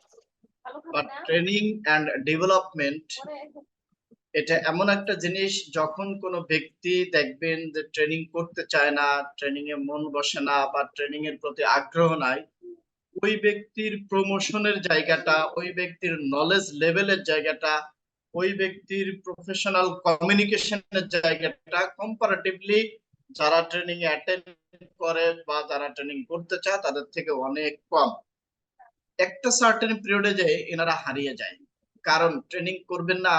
আজকে আমাদের সাস্টেনেবল একটা জোয়ার চলছে সারা ওয়ার্ল্ডে, না? সো এই সাস্টেনেবিলিটি নিয়ে যখন আপনাকে কাজ করতে হচ্ছে, so sustainability environmental part, sustainability economical part, people part, তিনটা পার্ট নিয়ে কাজ হচ্ছে। আমরা এখানে কয়জন জানি পিপল পার্টের সাস্টেনেবিলিটি? আমরা এখানে কয়জন জানি ইকোনমিক্যাল পার্টের সাস্টেনেবিলিটি? ওই যেই অর্গানাইজেশনে গিয়েছেন, ওনারা যদি সাস্টেনেবিলিটি নিয়ে কাজ করতে চায়, তাহলে ওনাদেরকে কিন্তু ওই ব্যক্তিকে খুঁজতে হবে যিনি এই বিষয়গুলো জানেন। সো এই বিষয়গুলো আমরা কোনো একাডেমিক বইতে পড়েছি? পড়ি নাই। সো আমাদের একাডেমিক বইতে পড়িনি, এখন কোথায় পড়বো? এই ট্রেনিং এন্ড লার্নিং এর মাধ্যমে। এই জন্য যে যা বলেছে ওনার ব্যক্তিগত মতামত, বাট ওভারঅল আমি যে মতামতটা দিয়েছি এটা ট্রেনিং এন্ড লার্নিং এর ক্ষেত্রে আমাদের প্রয়োজনীয়তা এবং এটার বাস্তবতা রয়েছে যে আসলে এটা করলে আমাদের ডেভেলপমেন্ট হয়, সেলফ ডেভেলপমেন্ট, গ্রুপ ডেভেলপমেন্ট, সাথে সাথে অর্গানাইজেশনাল ডেভেলপমেন্ট, ফাইনালি এই সমস্ত ডেভেলপমেন্ট মিলে আমাদের কান্ট্রি ডেভেলপমেন্ট হয়। ক্লিয়ার আপনি? স্যার ক্লিয়ার, অনেক ভালো লাগলো। তো আমার ট্রেনিং শুধু আপনার কাছে এবং আব্দুল আলিম স্যারের কাছে, এই দুটাই মানে এসএমএস থেকে দুই জায়গা থেকে আমি ট্রেনিং করে, আসলে উনি রুয়েট থেকে পাস করে আসছে, তো কোনো ট্রেনিং নাই, জাস্ট সার্টিফিকেটটা ওনার বিএসসি ইঞ্জিনিয়ার, অথচ ওনার প্রমোশন হচ্ছে ডিজিএম পর্যায়ে। উনি ট্রেনিং এর ব্যাপারে একদম নাকতো, মানে ট্রেনিং করা থাকে মানুষ তো পছন্দই করে আমরা, না। আমরা তো মানুষ। ওনাকে আবার কেউ পছন্দ করে না। হ্যাঁ, সো আমরা তো মানুষ, এক একজন এক এক রকম ভাবে চলি। মানুষ যেহেতু ভিন্ন মতামত থাকবে, আপনাকে চিন্তা করতে হবে আপনার ভিশন কোথায়। ভিশন অনুযায়ী আপনি মিশন যখন সেট করবেন, দ্যাট মিনস আপনার ডেভেলপমেন্ট তখন প্রয়োজনীয়তা চলে আসবে। আমাদের সময় একেবারেই শেষ, 1 মিনিট সময় আছে আমাদের যে নির্দিষ্ট সময় আমরা দিয়েছিলাম। সো আমরা মনে হয় শেষ করতে পারি। স্যার রাজু একটা ভাই, মিনিট করতে চাই মোস্তাফিজুর রহমান রাজু স্যারকে। Hello. Just 1 second, one second কিছু বলতে হ্যাঁ চাই। হ্যাঁ হ্যাঁ, জি প্লিজ, জি আপনি জি অনেক প্লিজ। সময় হ্যান্ড রেজ করছেন। জি, first of all thank you Mostafizur Rahman Raju স্যারকে যে ওয়ান্ডারফুল স্পিচ দেওয়ার জন্য। অ্যাকচুয়ালি রিয়েলি আমি কি বলবো, মানে সত্যি খুব ভালো লাগছে ওনার এই স্পিচটা, যেটা অনবদ্য, মানে আমি কিছু শিখছি আজকে এবং যা শিখলাম আমি এটা বাস্তবায়ন করতে চাচ্ছি, আমার ইমপ্লিমেন্ট করতে চাচ্ছি, মানে আমার ফিল্ড লেভেলে। তো again and again thank you sir, that's all sir. Thank you mister Rafiqul Islam, আপনাকেও ধন্যবাদ। সবাইকেই ধন্যবাদ। এরকম একটা সেশনে সবার কর্মব্যস্ততা, এই পিরিয়ডটা ফ্যামিলি টাইম বা রেস্টের টাইম, সবকিছু বাদ দিয়ে এই সেশন আসছেন। আপনারা আসার কারণে আমাদের সেশনটা ফ্রুটফুলি হয়েছে। সো আশা করি যতটুকু আপনাদের লার্নিং হয়েছে এটা কাজে লাগালে ইনশাআল্লাহ আমাদের ইন্ডাস্ট্রিয়াল পার্ট কিছুটা হলেও ডেভেলপমেন্ট হবে। সাথে সাথে যদি এর থেকে মোর অ্যান্ড মোর ডেভেলপমেন্টের প্রয়োজন হয় ট্রেনিং অ্যান্ড লার্নিং পার্ট বা আদার্স পার্টে, আমাদের সাথে যোগাযোগ করেন, চেষ্টা করবো আমরা আপনাদেরকে সাপোর্ট দিতে। ওকে, থ্যাঙ্কস টু অল। আল্লাহ হাফেজ। সবাই দোয়া করবেন, আপনাদের জন্য দোয়া রইল আমাদের পক্ষ থেকে। Good night. Thank you very much. Thank you very Raju much ভাই, সবাইকে এত আপনাকে। সুন্দর একটি আপনি একটি thank you sir, session thank you sir, করার আসসালামু জন্য, আলাইকুম। এবং ওয়ালাইকুম এমএসসিটি আসসালাম। মনিরুজ্জামান ভাইকেও ধন্যবাদ, এবং যারা শুনেছেন তাদেরকেও ধন্যবাদ জানিয়ে আমাদের আজকের সেশনটি আমরা শেষ করছি। Thank you very much. আল্লাহ হাফেজ। আল্লাহ হাফেজ, আসসালামু আলাইকুম।